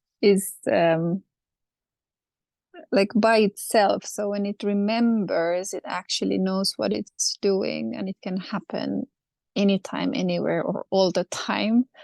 And by time it actually starts to integrate, that it's not anymore like a separate process from living life or being here. So for me, the pulsation or shaking is kind of the nervous system. The co-activation happens by itself because something in us remember, and then we trust it. And we can surrender to it. We trust it enough that we can allow it to happen by itself. We don't anymore need a particular space and time for it. And many people have these experiences that it totally is flowing and happening outside the actual session or process. And many people have the experience that they inner danced, or they were in different type inner dances. There's so many ways of experiencing it, but they've experienced something in their life by themselves when they were a child, through some traumatic experience or through any situation, and then when they go to the session, their feedback is like, oh, after 8 years I was in this session and suddenly I remembered, I realized this is the same thing that I actually experienced when I was 10 years old, or this is the same thing that was happening in me always when I was a child. So they've actually inner danced naturally, or being in that space or process, but then something forgets. So when the opening comes again and we can trust it and we allow us to be dreaming awake or in a co-activation space, then it happens. It's very natural. We don't need always all those conditions. So like I think that's our body intelligence doing it by itself when it finds that space and opening for that. And it can be different people, different times, can be more intense, can go in waves. And then it might, like the homeostasis or the balance in the system starts to happen by time. Usually that's the feedback after some years, like it's not so intense anymore, or it's not needing to happen all the time, because it's actually finding new ways to align and be in balance. Regarding that and the kind of other topic about the mind, how we usually talk or see in the trainings and also in the processes that we, like if we compare to meditation, where it depends on the lineage or the ways the teachings are, that you try to kind of shut down or take your mind off. And actually in inner dance, we don't try to do it. We don't need to shut our mind. There's few perspectives to that. We are constructed in a very different way, each and one of us. And some of us have practiced to just be in more the energy in our minds and life for 30 years, 50 years. And then if we say to that person, you need to shut it off or don't think, it's not possible. It's not the way they've structured themselves. So to kind of not give, like if the mind is active or if the thoughts are there, that's kind of part of their process, and through that they're able to also learn how their minds are working. But if we try to just go into emotional processing or feeling processing, it's kind of then we don't look at the part of ourselves that is the mind. So actually we don't want people to shut down their mind. We want them to learn about their mind, become more and more aware of their mind and even of their thoughts. And if it's really active, it's okay, because those people would feel every time disappointed after the session, because it doesn't happen the way that we just say to ourselves, okay, Ituli, shut up, don't think. Then I think even more. Like it's hard because I'm constructed that way. So how I usually introduced it is like everything that happens, everything that comes up in my process in a free space, being emotional, being visioning, being thinking, being sleeping, snoring in the sessions, movement, non-movement, everything happens, nothing happens, everything is part of my process, and I can take all of those as an ingredient to look at and look what's there, like a check-in with myself, not needing to kind of think that it should have been something else, or I shouldn't have been feeling like this, I should have had this kind of, like, I don't know if you guys get my kind of gist in that, but if it's a free space, then we would look at what happens in that free space, and everything that happens is perfect. Being thinking process, being like, yeah, I listed, but then everything might be part of my inner dance. And okay, shortly, one other perspective to this, what is a big dialogue in the global community and with the facilitators sometimes, like, should we add something before the session that people would be more ready for it. The questioning is like, if someone is really busy coming from an office work life, and then they come to the session, and we need to get them out of their mind to be able to experience something. There's kind of an expectation setting already, or agenda in the space. If we try them to change who or what they are in that moment, if we allow them freely, just not giving any ideas how they should be when laying down or going into the process, to just like see what's there. Those people who have a lot of stress, or they're a lot in their mind, the feedback in my experience and in Finland has been that they've actually learned how they work. They've actually learned and saw their stress, or they saw how their mind is so active. And that's been a very deep process to some people to understand themselves more and learn about themselves. But if I would guide them in that moment that, okay, now you need to be more relaxed, or more in energy, or more just present here, but they're not, then they might not get kind of all the benefits of learning about themselves, like uniquely where they're coming from. Yeah, it's a bit messy how I'm explaining, but yeah, but it depends on the situation too. We can decide upon, like, if we feel like we did a lot of like short meditations, or just like checkings or groundings to just bring people present into the space, and it can be beneficial for sure. But then sometimes it's super beneficial just to put them to lay down super raw with all the emotions, with all the busyness in them, because then they need to look at it. They really need to look, how am I feeling, how am I structured? So how we guide with words and introduce the space has a lot of power, and it might create like perceptions or expectations. And it might come many times, I think it comes from our own perception or our own way of seeing the process, and that's totally natural. Like, we cannot kind of guide people into something else that we don't like. If we see things in a certain way, we usually like open things in that way, how we see it, and then it's authentic for us. And that's why it's beautiful. We can all kind of hold it in our own ways. But the thing about thinking is really interesting topic, because for sure in my own process it disturbs, but nowadays I'm actually inner dancing with all those thoughts.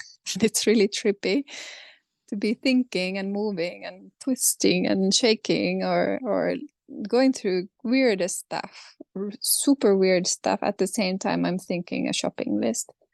So it is that we talked about before in this call, like a schizophrenic feeling. But then I was like, oh, okay, wow, this is possible. So yeah, super interesting. Yeah, thank you. Thank you. Can I share anything more? Very curious yesterday. I was working an online class with one girl, and when I mentally started to connect with her energy, I feel that the energy worked in the first and the second chakra. But actually, I didn't know what happened there. This was my feeling. And after the class, when we did the sharing, she telling me that she had experience to giving birth. She never had children, and she never wants to have children, and she didn't know why exactly she had this experience. And after the class, like a half hour after, she sent me one message that her period come, but it is not was the time to coming, and she can't explain what happened this. So I perfectly understand this. For us, like a facilitator doesn't depend this, only we have to put the intention to open this place and to leave to happen everything. But was so powerful, this experience to this girl, and she telling me this never happened with me. Every time I thinking that everybody have to touch me, any facilitator have to touch me or to be next to me, but in this time I didn't expect this. And I understand that is very important for us, like facilitators, to open, to have the intention to open and to close this space, and gonna happen everything that happened. And for me, never this happened. Maybe in the class, when I do in live classes, in life, I don't know, in present, this happened, but never until now. I perceived how the energy worked from the distance. And after that, for the other person, I perceived that she had a problem with the throat chakra. And after that, this person sending me a message, can you help me because I have problem with the communication. So I understand that every time when I going in this energy field, my perception is more clear and more subtle, but at the same time giving me more information about the people. I don't know if this happened with you when you teach classes.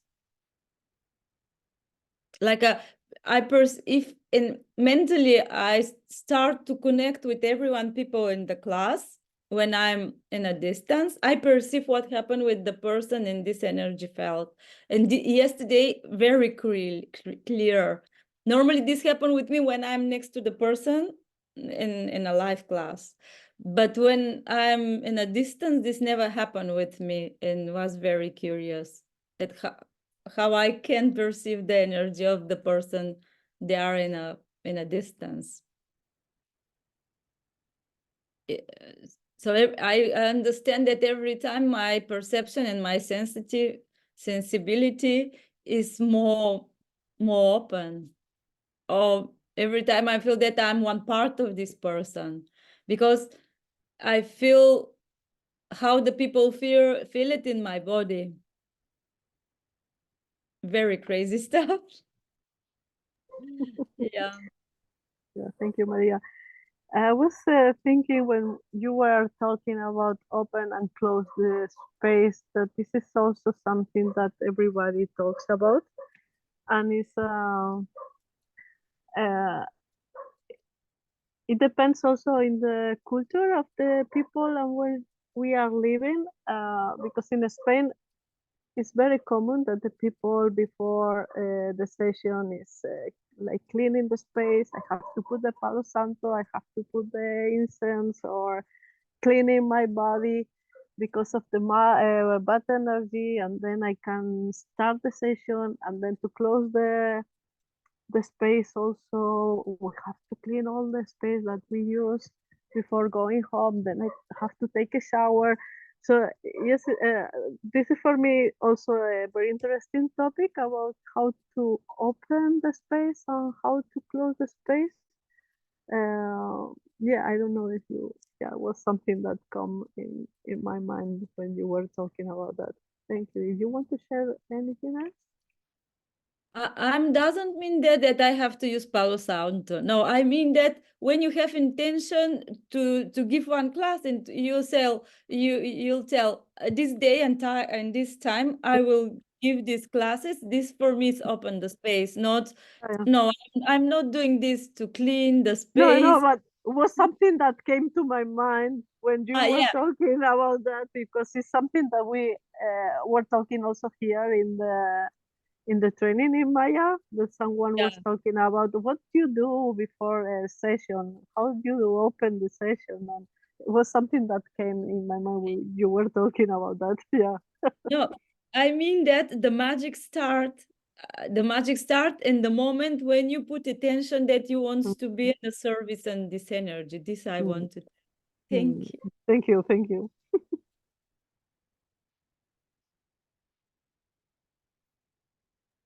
So I want to ask you, all of you, because I'm listening that you are making these facilitations and you are working with the people, right?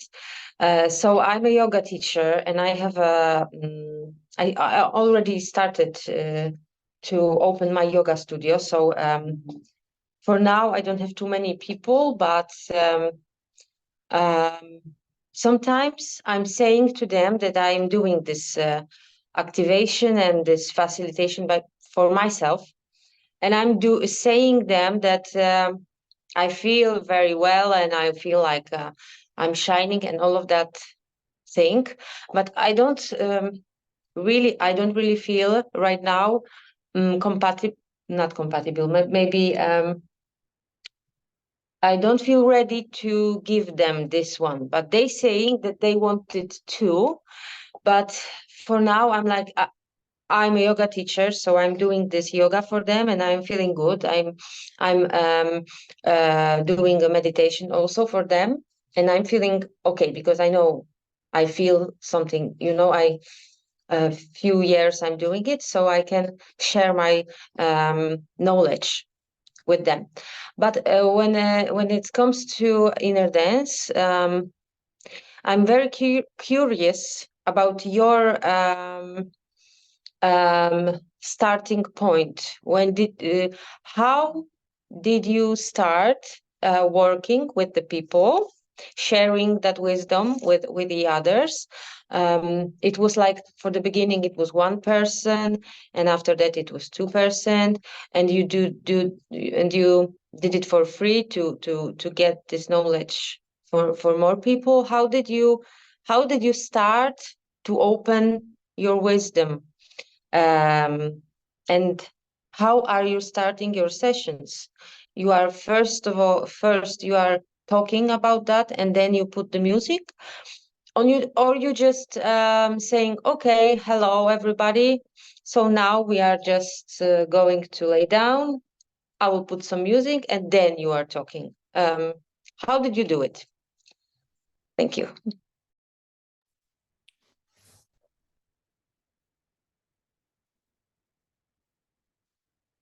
Yeah, go, Secret. For me, how I do it, it's always relevant to share before the session, to create an environment where possibly there's no expectations, but at the same time it's difficult to say don't have expectations. So I take some time to explain what the process can be, like out of a menu, especially if somebody is totally new. So what could happen? At the same time, letting them know that everything is welcomed. Every type of manifestation of energy is just a manifestation. There's no attribute, positive or negative. I invite them to have a total freedom of expression. Like I declare that the space is sacred. So where everything is allowed. We even go as far as to agree with all the participants that everybody agrees to be non-judgmental, not just with the others, but even with themselves. So as a ritual to create this, oh, I'm allowed to have this here. So one of the most important aspects to me is really to create this environment where people can start feeling trust that they can be the way they just are. That's the reason for talking before. Sometimes I thought, well, you could even come in, lay down, and go through the experience and then talk afterwards. But I believe if it's for the first time, even if people say, well, I'm open, I come because I decided to have this experience, there's always some fear in front of the unknown. So what I'm trying to do is to lower that fear barrier by giving them the trust space. I don't know, that's my motivation for doing it. But I'm welcome to listen to others. Can I share? So when I find this energy, I start to teach classes here, and I start with big groups like 20, 25, 30, 35%, at a lot of people. But after a few times, I understand that there are a lot of people in the class, and I start to work with 10, 15%, no more than 15. And for me, it's much easier to work with groups than personal classes. And I like to work with the groups because it's the moment when the people, when they share the experience, they take this kind of consciousness, like a unity of consciousness. because you can see that many people, for example, there is people who connect with colors, 3 person, for example. Other 3 person connect with memory of the past life, who connect with the same memory. For example, I don't know, they giving birth.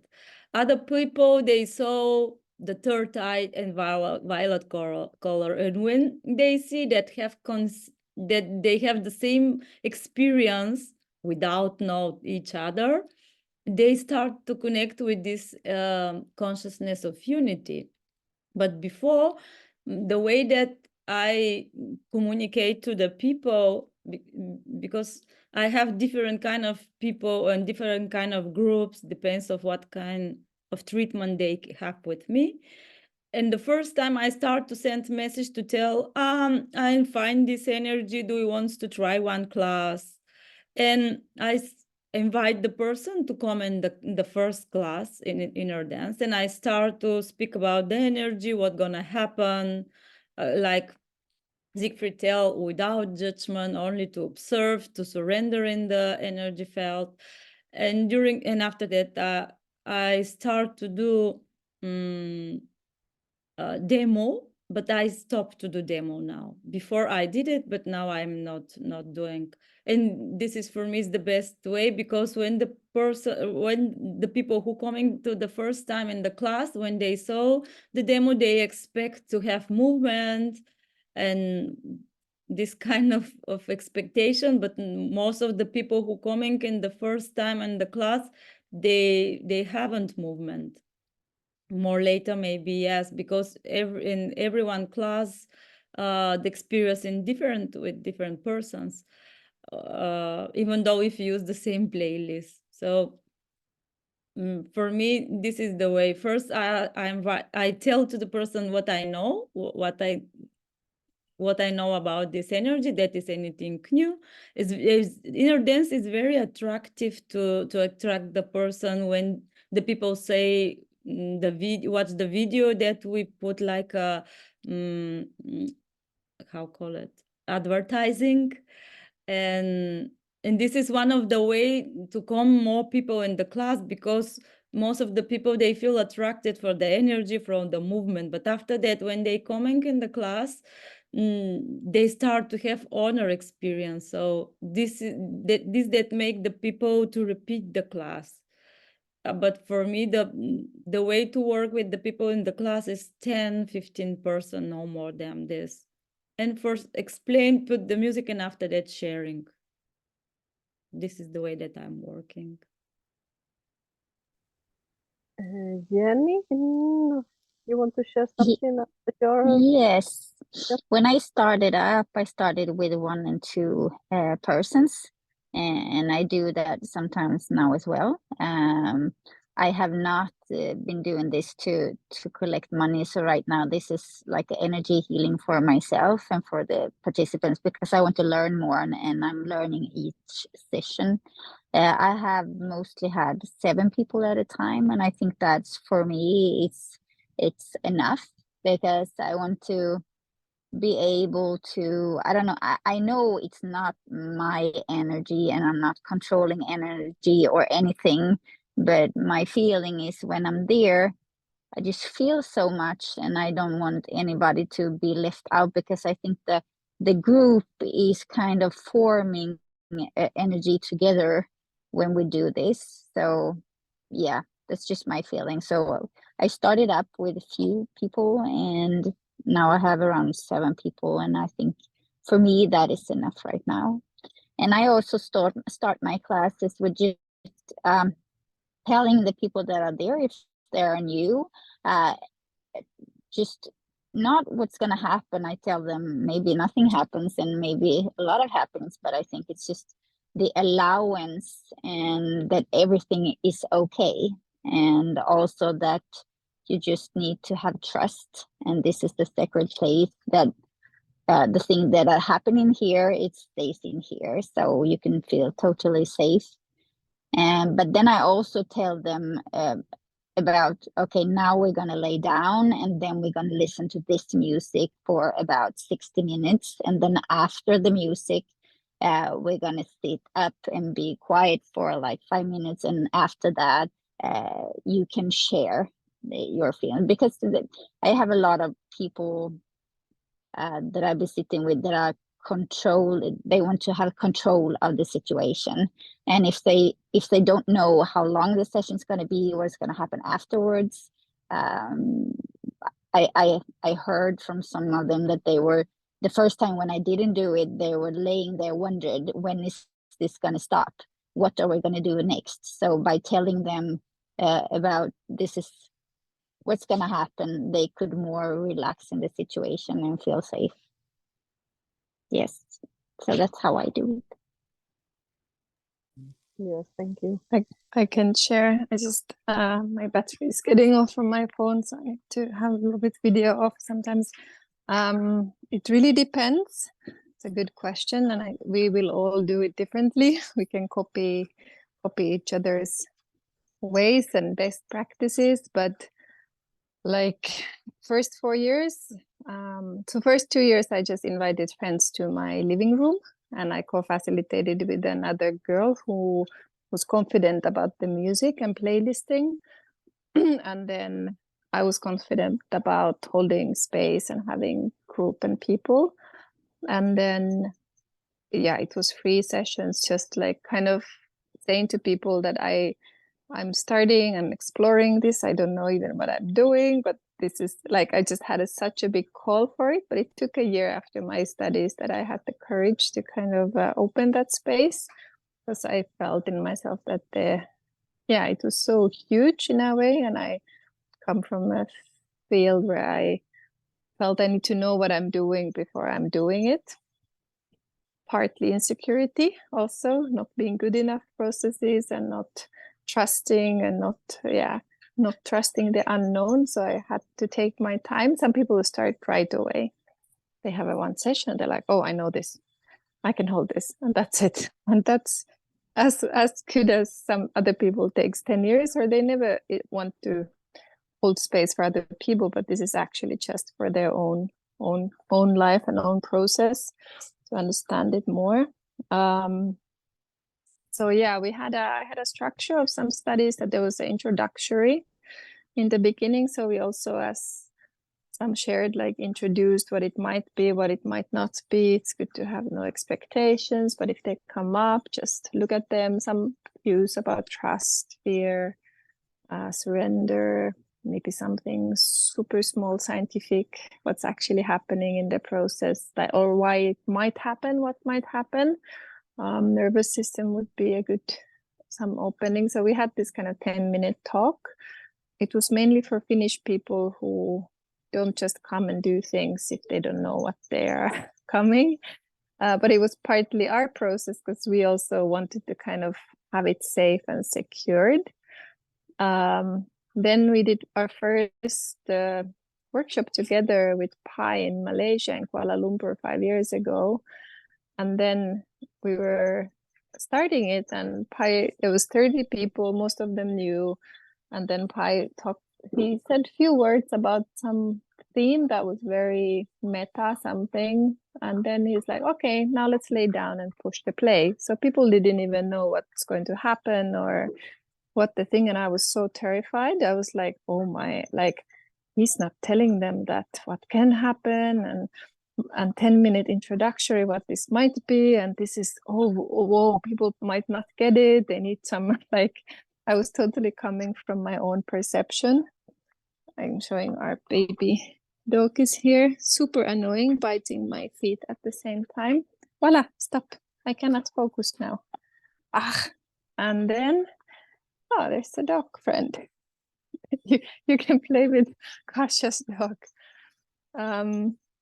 And then, he never really explained, because he was so tuned into the space and there was full trust. So in that time, I realized that how we hold the space, if it comes from us and from kind of our trust and resonance, the way we will hold it or introduce it or open it will be the most authentic or supportive to people, because it also, like, it actually comes from our own space holding. So now I would see, like, depends on the group. What I use as a tool is a check-in. Now I haven't been in Finland doing much of this work, but most of my experience is 4 or 5 years is from there. Now a little bit all over the world, so different cultures are very different, what they might need as a context or opening or closing. But what I would do as a tool to see what's there would be to just to bring people into the same space, to do like a small circle. If it's 60 people that we had last summer in Finland in a one event, it's impossible. So there might be other tools for big groups, but if it's 15, 20, I would just do a really short check-in circle and maybe ask, like, tell in a one sentence or word, why are you here? Or how do you feel? Or any small cue. And what people are sharing usually in the beginning tells a lot. Like, you will sense if they are in a fear. You will hear if certain words come out, or if everyone is speaking like, I'm just here, I don't know why I'm here, but I'm trusting it. And then those small words or check-ins or how they feel like, to me, would intuitively guide me what I would speak about. So if they are like a little bit scared, I would then open the space by speaking about trust or fear processes, or why, or fear of unknown or something. And then that could be my introductory. So I wouldn't do any more like an introductory that is based on a book that I designed that this is how I have to do it. I would be more intuitive to feel in that moment what's relevant for the space and the group, to be able to be a little bit more alert what might be there in the space. And the really, really fast check-in works for me for that, as a tool, just to listen first people and then have a small opening. Or then I might feel I don't need to say anything because everyone is like, yeah, I don't want to share, I just want to lay down, like, let's not talk. And that means like there's already a field where everyone is just ready to go. They don't want to talk or introduce or say, and then I would just push play and say, okay, let's go, let's see what happens, and let's share later. So to be open to your own audience, or if you hold space for your mom, might be really different than to your dog or to your child or to your friend. I say dog because someone is coming here with their dog and she wants the dog to be part of our sessions and next training. So you can hold space and practice with the dog, with anyone who has a heartbeat, or a ghost or anyone, and then see what's relevant for that moment, and then slowly and be ready to forget everything that we make our own like systems to hold space also, and then try new things. I'll put my video off because now my phone is red, but I'm listening. Thank you. Yeah, maybe I can add something when I'm holding spaces, not here, but in Spain. What I also normally say that is not that they don't need to be laid down all the time, but they can sit down, they can dance, they can walk, they can do what they feel, because sometimes after the sessions at the beginning I felt, and they said, I didn't know that I can stand up. So for me it's also important that the people know that they can move if they feel that they need to move, because maybe the body needs to stand up on time and to dance, to be free, the movements that the body needs to do at this time. I think this, and also for me it's important what people is saying about sharing at the beginning, just one word, one sentence about how they are at this moment in the space, if they're happy, if they are angry, if they are stressed, if they are relaxed, because it's so important to know how the people is feeling at this moment, not for us as facilitators, also for themselves, themselves. Yes, I think is the one moment that they can even look inside at the feelings before start the session. Oh yes, yeah, I feel angry now. I don't know why. I feel really sleepy. So for me, it's also this important, yeah, that the people before laying down can look at themselves and how they feel at this moment before going into the playlisting. Yeah, I think. I hope I explained good myself. I don't know. Thank you. I don't know. Yeah, yeah. Secret. Go. Okay. Now, just adding, it all combines. It comes together like the pre-frame. I believe it's important, as you said, Christina, that people know that they are allowed, so to say, to stand up, sit up, to move, to dance. I always work with Sandra together. So in the trainings, we always say that the starting, we believe, is important to lay down, like in Shavasana, as a position of surrendering on one hand, and also receiving, with the palms open, like as a gesture of it's not me doing, I am just accepting what's coming. And then from there, of course, they should be feeling free to follow whatever impulse is there. That's one thing. I also wanted to share what I personally do in a session, like to enter the field, so to say. What Italy said, that the people check in. I feel it's important that everybody speaks up something like the name, and we normally ask the question, what did you come for? So that their mind also gets into actually, I don't know. Some people say, well, I don't know. I just came because my neighbor told me about it or whatever. So it's not so important really the content, what they are answering, but the process of them connecting with the question. And I feel it's also important to feel the sound of their voice being part of the field. So say, and then everybody is integrated. So when the circle is finished, there's a feeling of now the circle is kind of complete. I don't know. For me, it's an important ritual. And what we also do and explain, when I enter the field, I willingly, consciously, when the music plays, people are using blindfolds, I connect with the, let's say, with the axis or with my consciousness. And I also ask for guidance, like the spiritual world, like my ancestors, my masters, to be present in that work. So I'm going to do it now, but it's not me. So please support me in a humble way. Just by doing this, I become very small, and then I learned after a while also to ask permission.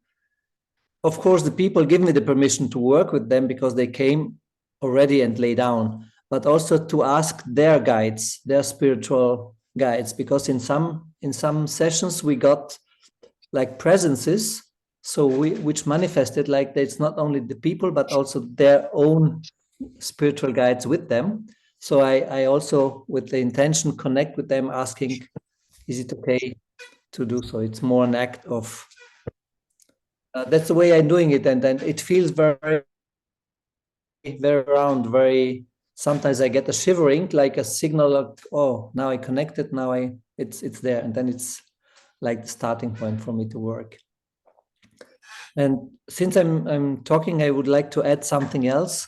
At the beginning, as I am an engineer in my first life,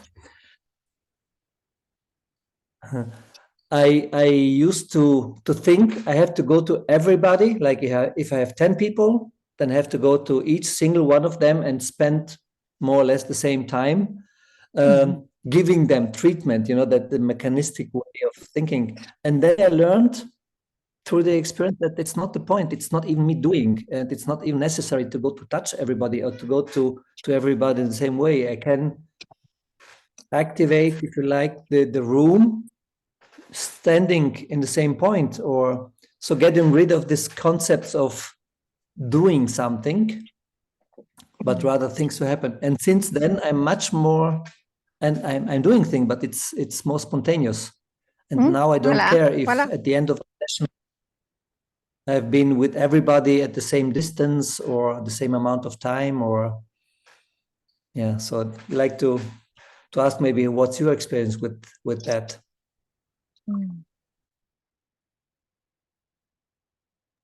Thank you, everybody.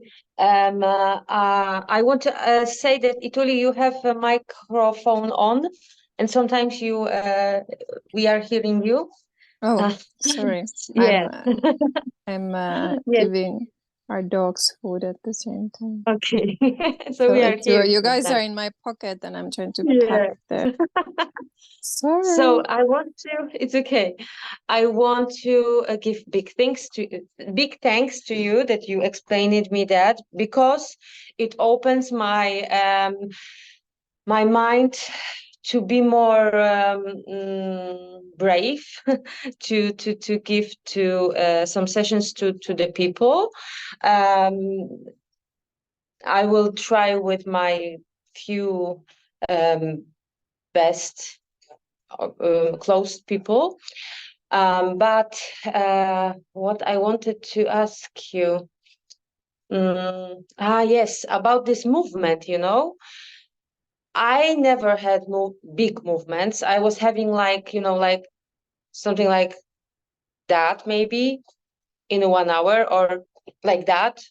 It was yesterday. I think it was like one big shake and that's it.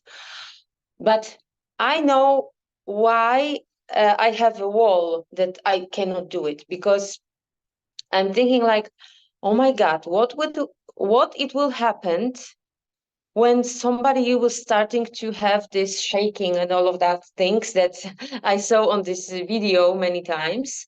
I never had so many of these shakings, but I'm scared that I will not be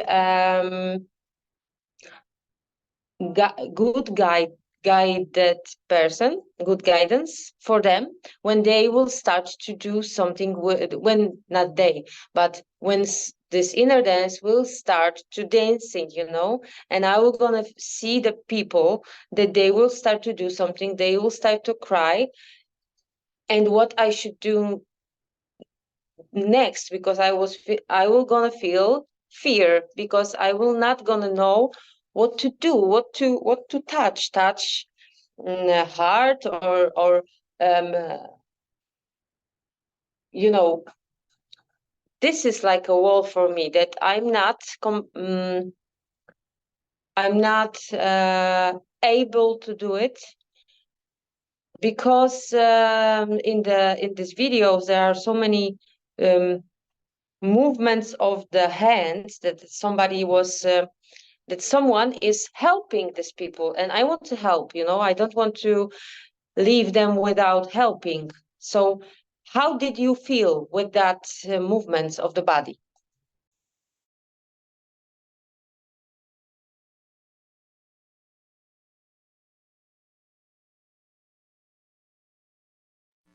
Maybe I can share.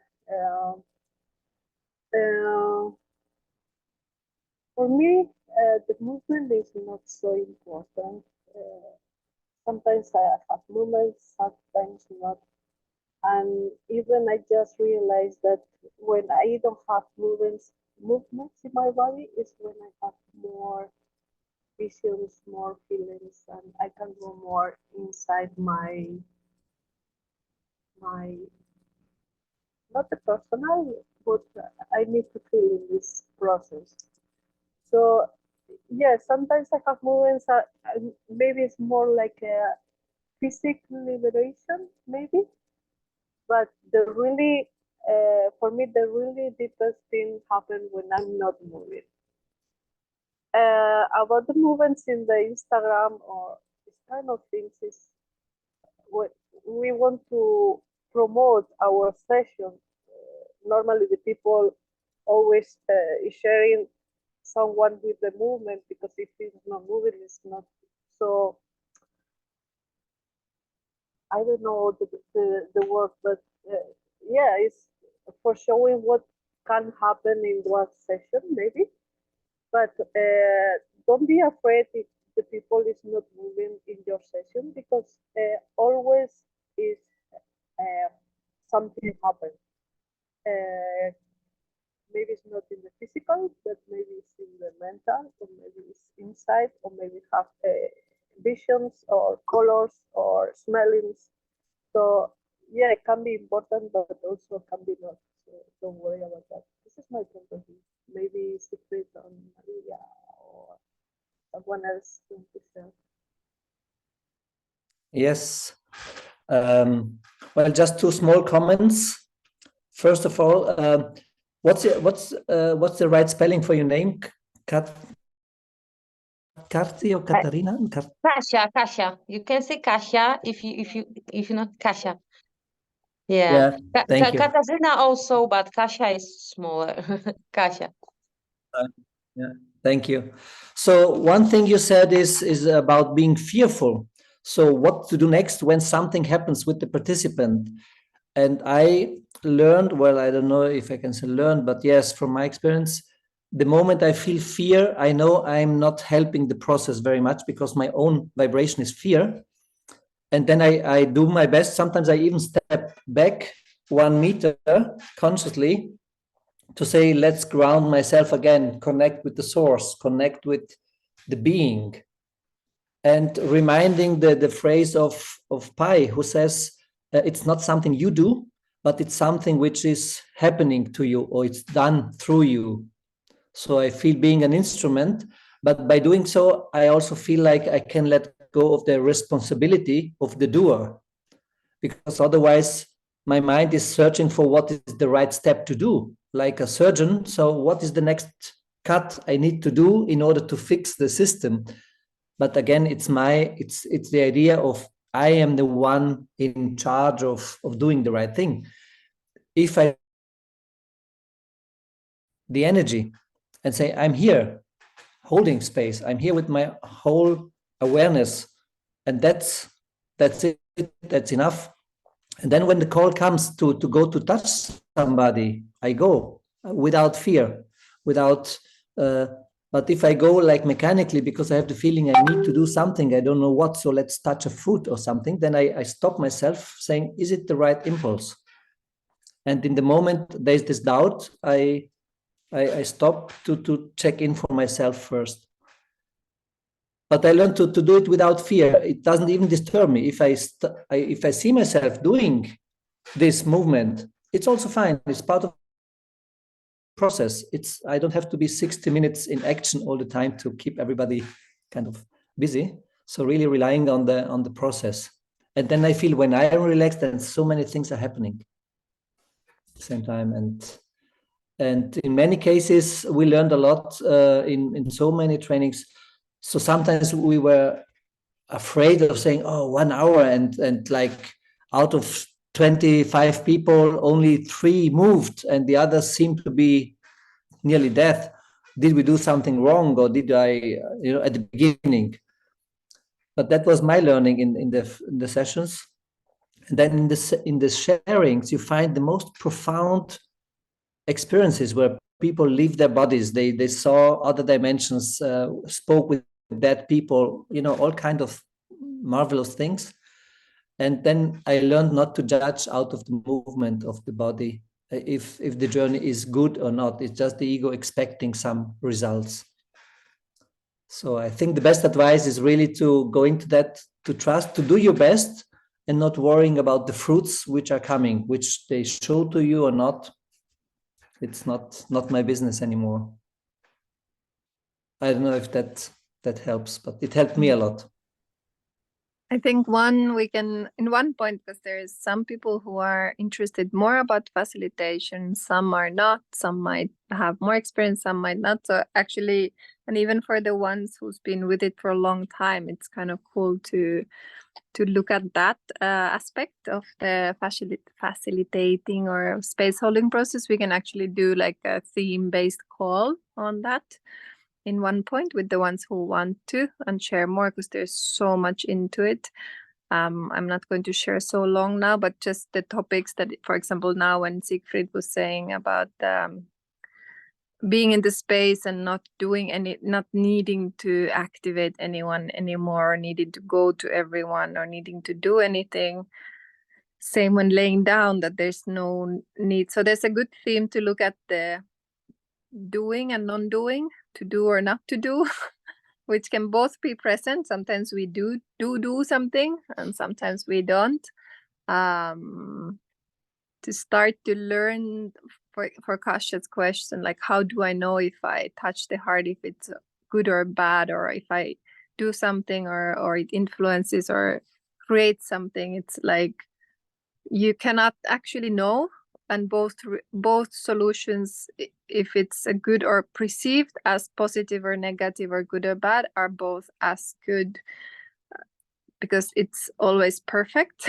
Like, it's a really like a trust process, that how can we trust that there's equal resonance in the space, so we are not the ones causing. And these are themes that will come up in the studies. Causality, what is causing what? Am I causing the other person to move, or if that person is already about to move and I just go nearby, and then that body is actually calling me to come there, because the messaging is both ways. So that's why we talk about resonance rather than anyone activating anyone, or anyone one directionality of things causing, because in physics it's not how energy works, it's both directionalities.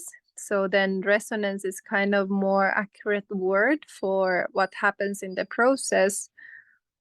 And when we start to explore it, what happens is kind of, for me, the learning is partly intuitive, partly just listening, observation, and then trusting that not any one way of being, doing, resonating with any other consciousness is right or wrong. Even would have a so-called negative feedback or experience, the approach in myself is that, oh, that was supposed to happen. And that's also a feedback when someone gets really triggered in session. And sometimes the sessions really like a trigger shows, like trigger festival, some people might call it. Everyone get triggered and emotions come up, depends.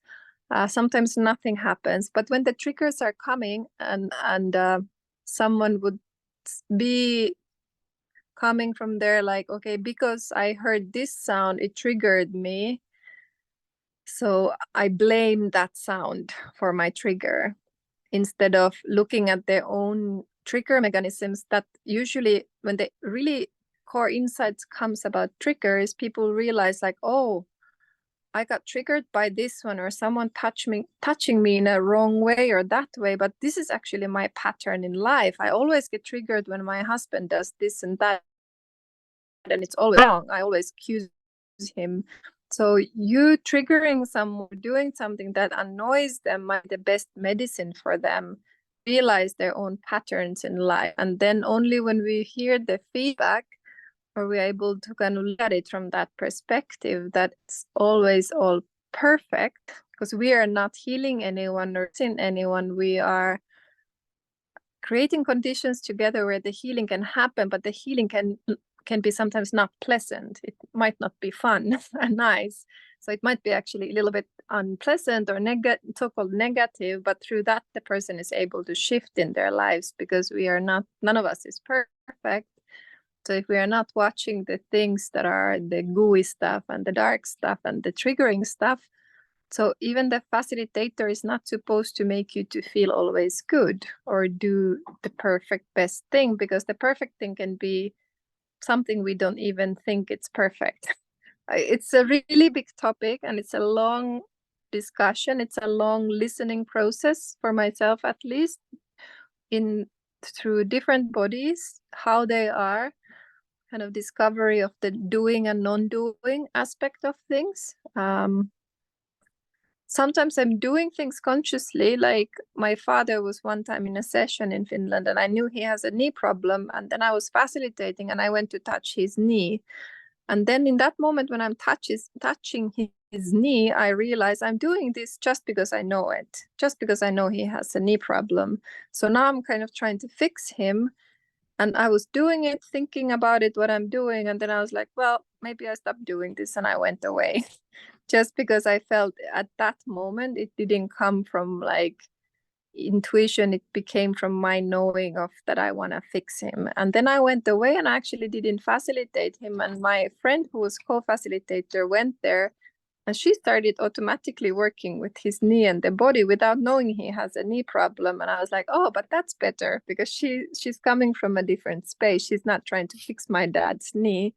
So I was just observing it. So I'm also not trying to take my thoughts away when I'm facilitating, or my thinking mind, or like conscious mind that is very like analyzing. I let it be and be part of my process of holding space, and then kind of inner dancing with my own process while I'm doing whatever I'm doing, or being, or empty or full, and letting that to be as part of my learning process.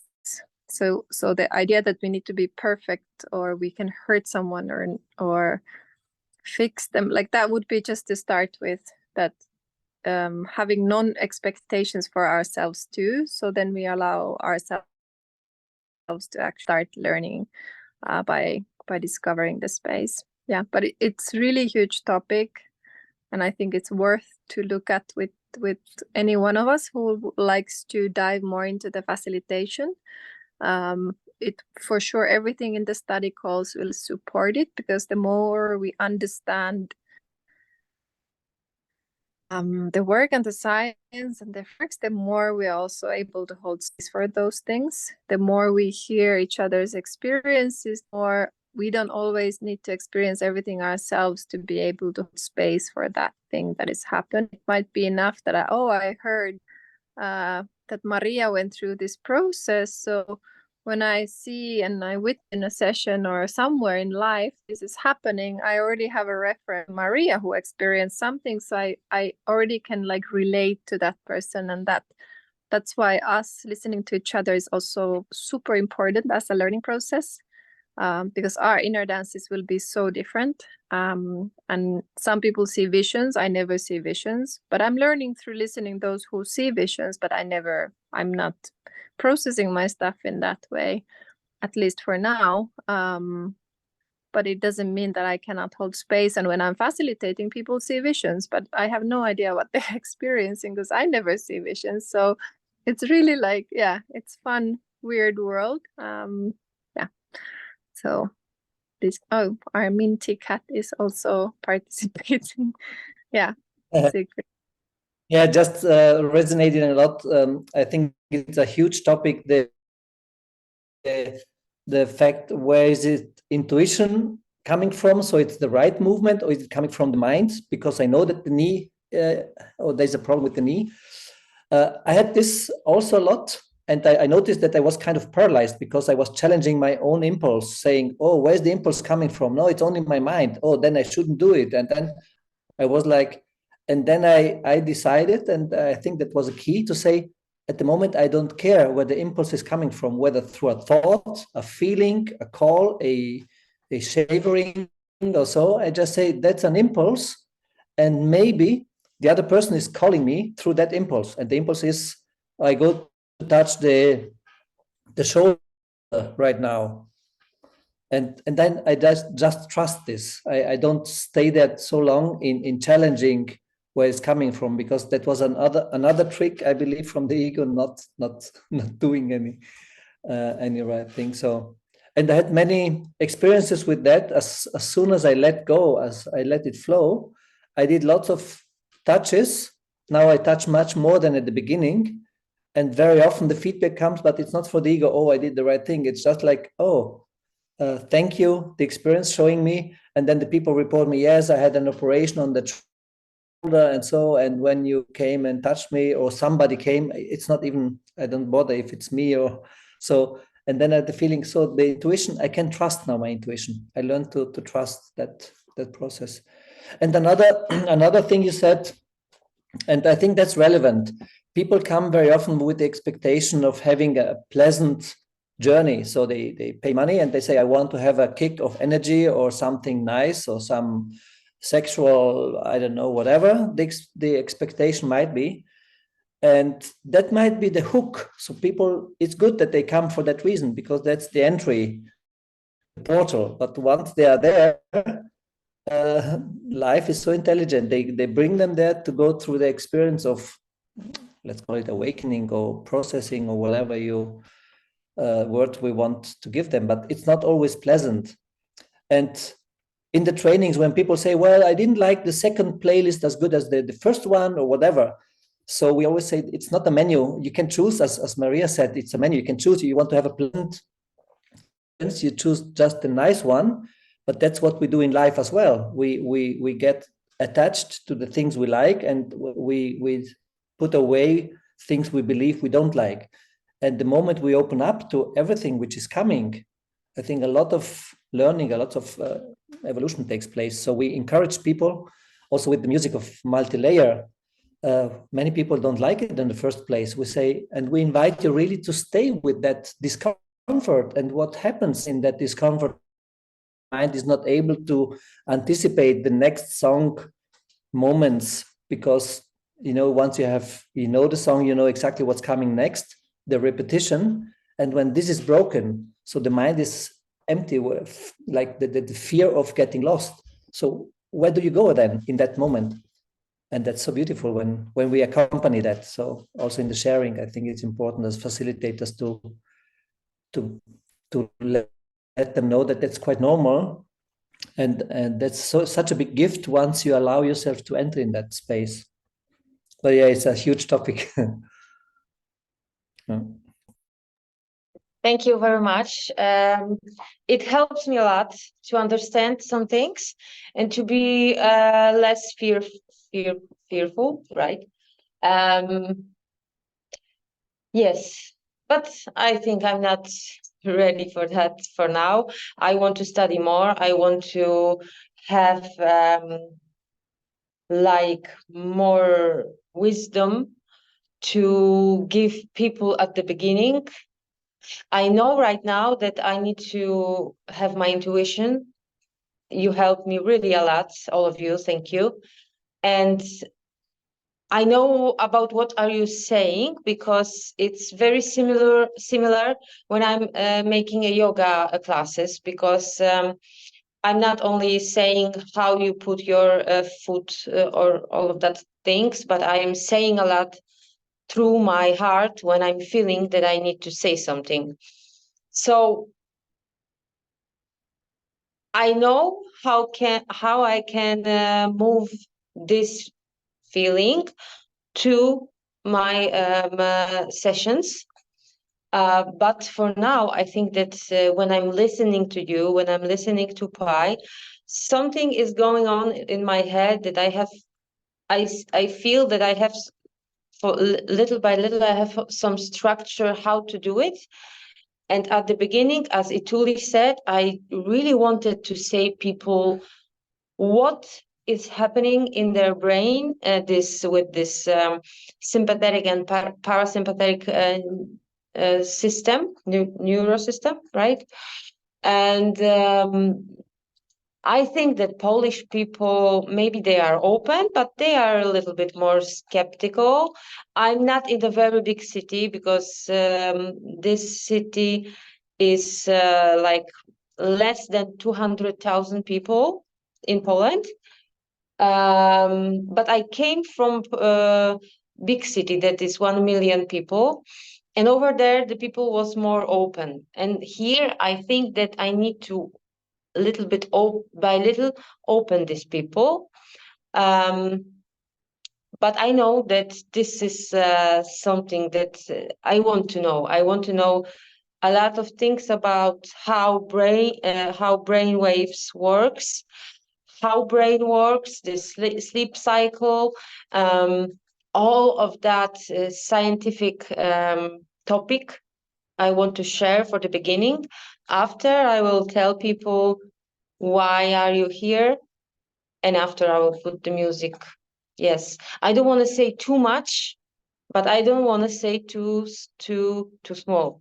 Like, I want to be in the middle, that people will gonna feel very comfortable, and I will gonna feel connection with them. I think this is the most important, to feel this connection, and to be in service for them. And thank you. I have also one question about our inner dance that you are doing. How many times are you doing your own session by yourself by week? Let's say how is often, how it's very rare, because sometimes I'm doing in one time per few days, and sometimes I want to do every day. Is it okay? This is just my feeling, or if I were going to do one time per day, it's too much. How are you doing it for yourself? There's only one answer to that. There's many answers. Do it whenever you feel like it, based on your own feeling, your own intuition. There's no too much, no too little. Yeah, all of us will have different reasons to lay down and or not to lay down ever, or we inner dance all the time. So for you, just feel yourself. If you feel to do inner dance every day and you want to listen to the playlist, there's something in you for sure that is good for you to do it, and trust that. If you feel like, no, now I don't feel like it, there's no need to lay down. You can lay down next year or next lifetime or after 10 years or next week. So it's not really a practice that you need to practice and then you get it. It's good to expose yourself to the experience, but open up to that field where the experience can be outside the sessions too. But to condense that there is this moment and time I'm creating for myself, to allowing myself to be in that free space where no one maybe disturbs me and I go into my own inner dance. That's only up to you how you feel. I think because we manage, actually we can still, if people have something, we actually manage to talk 3 hours, which I thought it's impossible. I was like, we always the calls are 3 hours, and I'm sure this can be like 1 hour, 2 hours. We just share and check in. But we managed to keep the protocol of a 3-hour Zoom call. Good for us. Do you feel you guys want to close and we continue in the next ones? Or is there something burning inside we should look at? For us is, it's, how much is, it's 10 o'clock. It's not so late, but it's dark. Do you want when gonna be the next class to put in my calendar? So we can decide in the WhatsApp group, and also the how do you say, how often we feel is once. I just feel if for us, when we felt that if we want to catch up with the Zoom calls, from the lectures and the global calls that are already, 2 calls, but actually 4 calls per month, maybe one local sharing call per month is enough. But if people want to connect privately like this more, we are happy to hold this. But what do you guys feel? 2 of you that are left, Maria and Siegfried. Okay. Once a month or more often? For me, it's okay to 1 local call and 2 classes with Pi is okay. Yeah, we can chat every day. Once a month, Siegfried.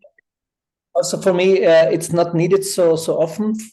I like to join, but I'm not sure if I can make it every meeting. So yeah. I think this can be perfect as a space. The ones who are available and can connect and come to the sharing space, but it's not something like obligatory or something that we feel to like everyone needs to be, or otherwise they miss out anything. But I feel it's super nice to actually be live here, and then to hear all of us and go through our experiences, have like how do you say, peer therapy support group in our own studies, all of us. So let's put in the WhatsApp group. But now it's 2 of you. This timing is good for you.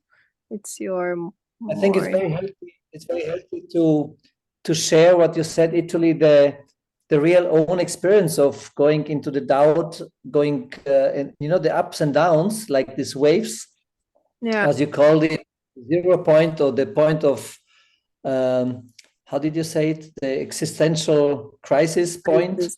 And I think it's very healthy, because each time then you kind of need to let go all the kind of security you build up so far, saying, oh, now I know it, and now I have stabilized and everything, and suddenly you realize you need to let go of this again and again. And by accepting this movement, and I believe we human beings can help each other exactly in that movement, when we are in a position where we hold hands for others, kind of being guidance, we should do so, knowing that in the next moment we can be on the other side and we might need somebody to. I think that's the we, as an organism, not feeling so separated anymore, saying, okay, and I trust now the process, I can dive into the darkness, knowing that there is some other human beings which might be able and willing to be there, or they are there, so to say. So I think sharing is also become naked in that respect, and say, okay, what are we doing here? What is the purpose of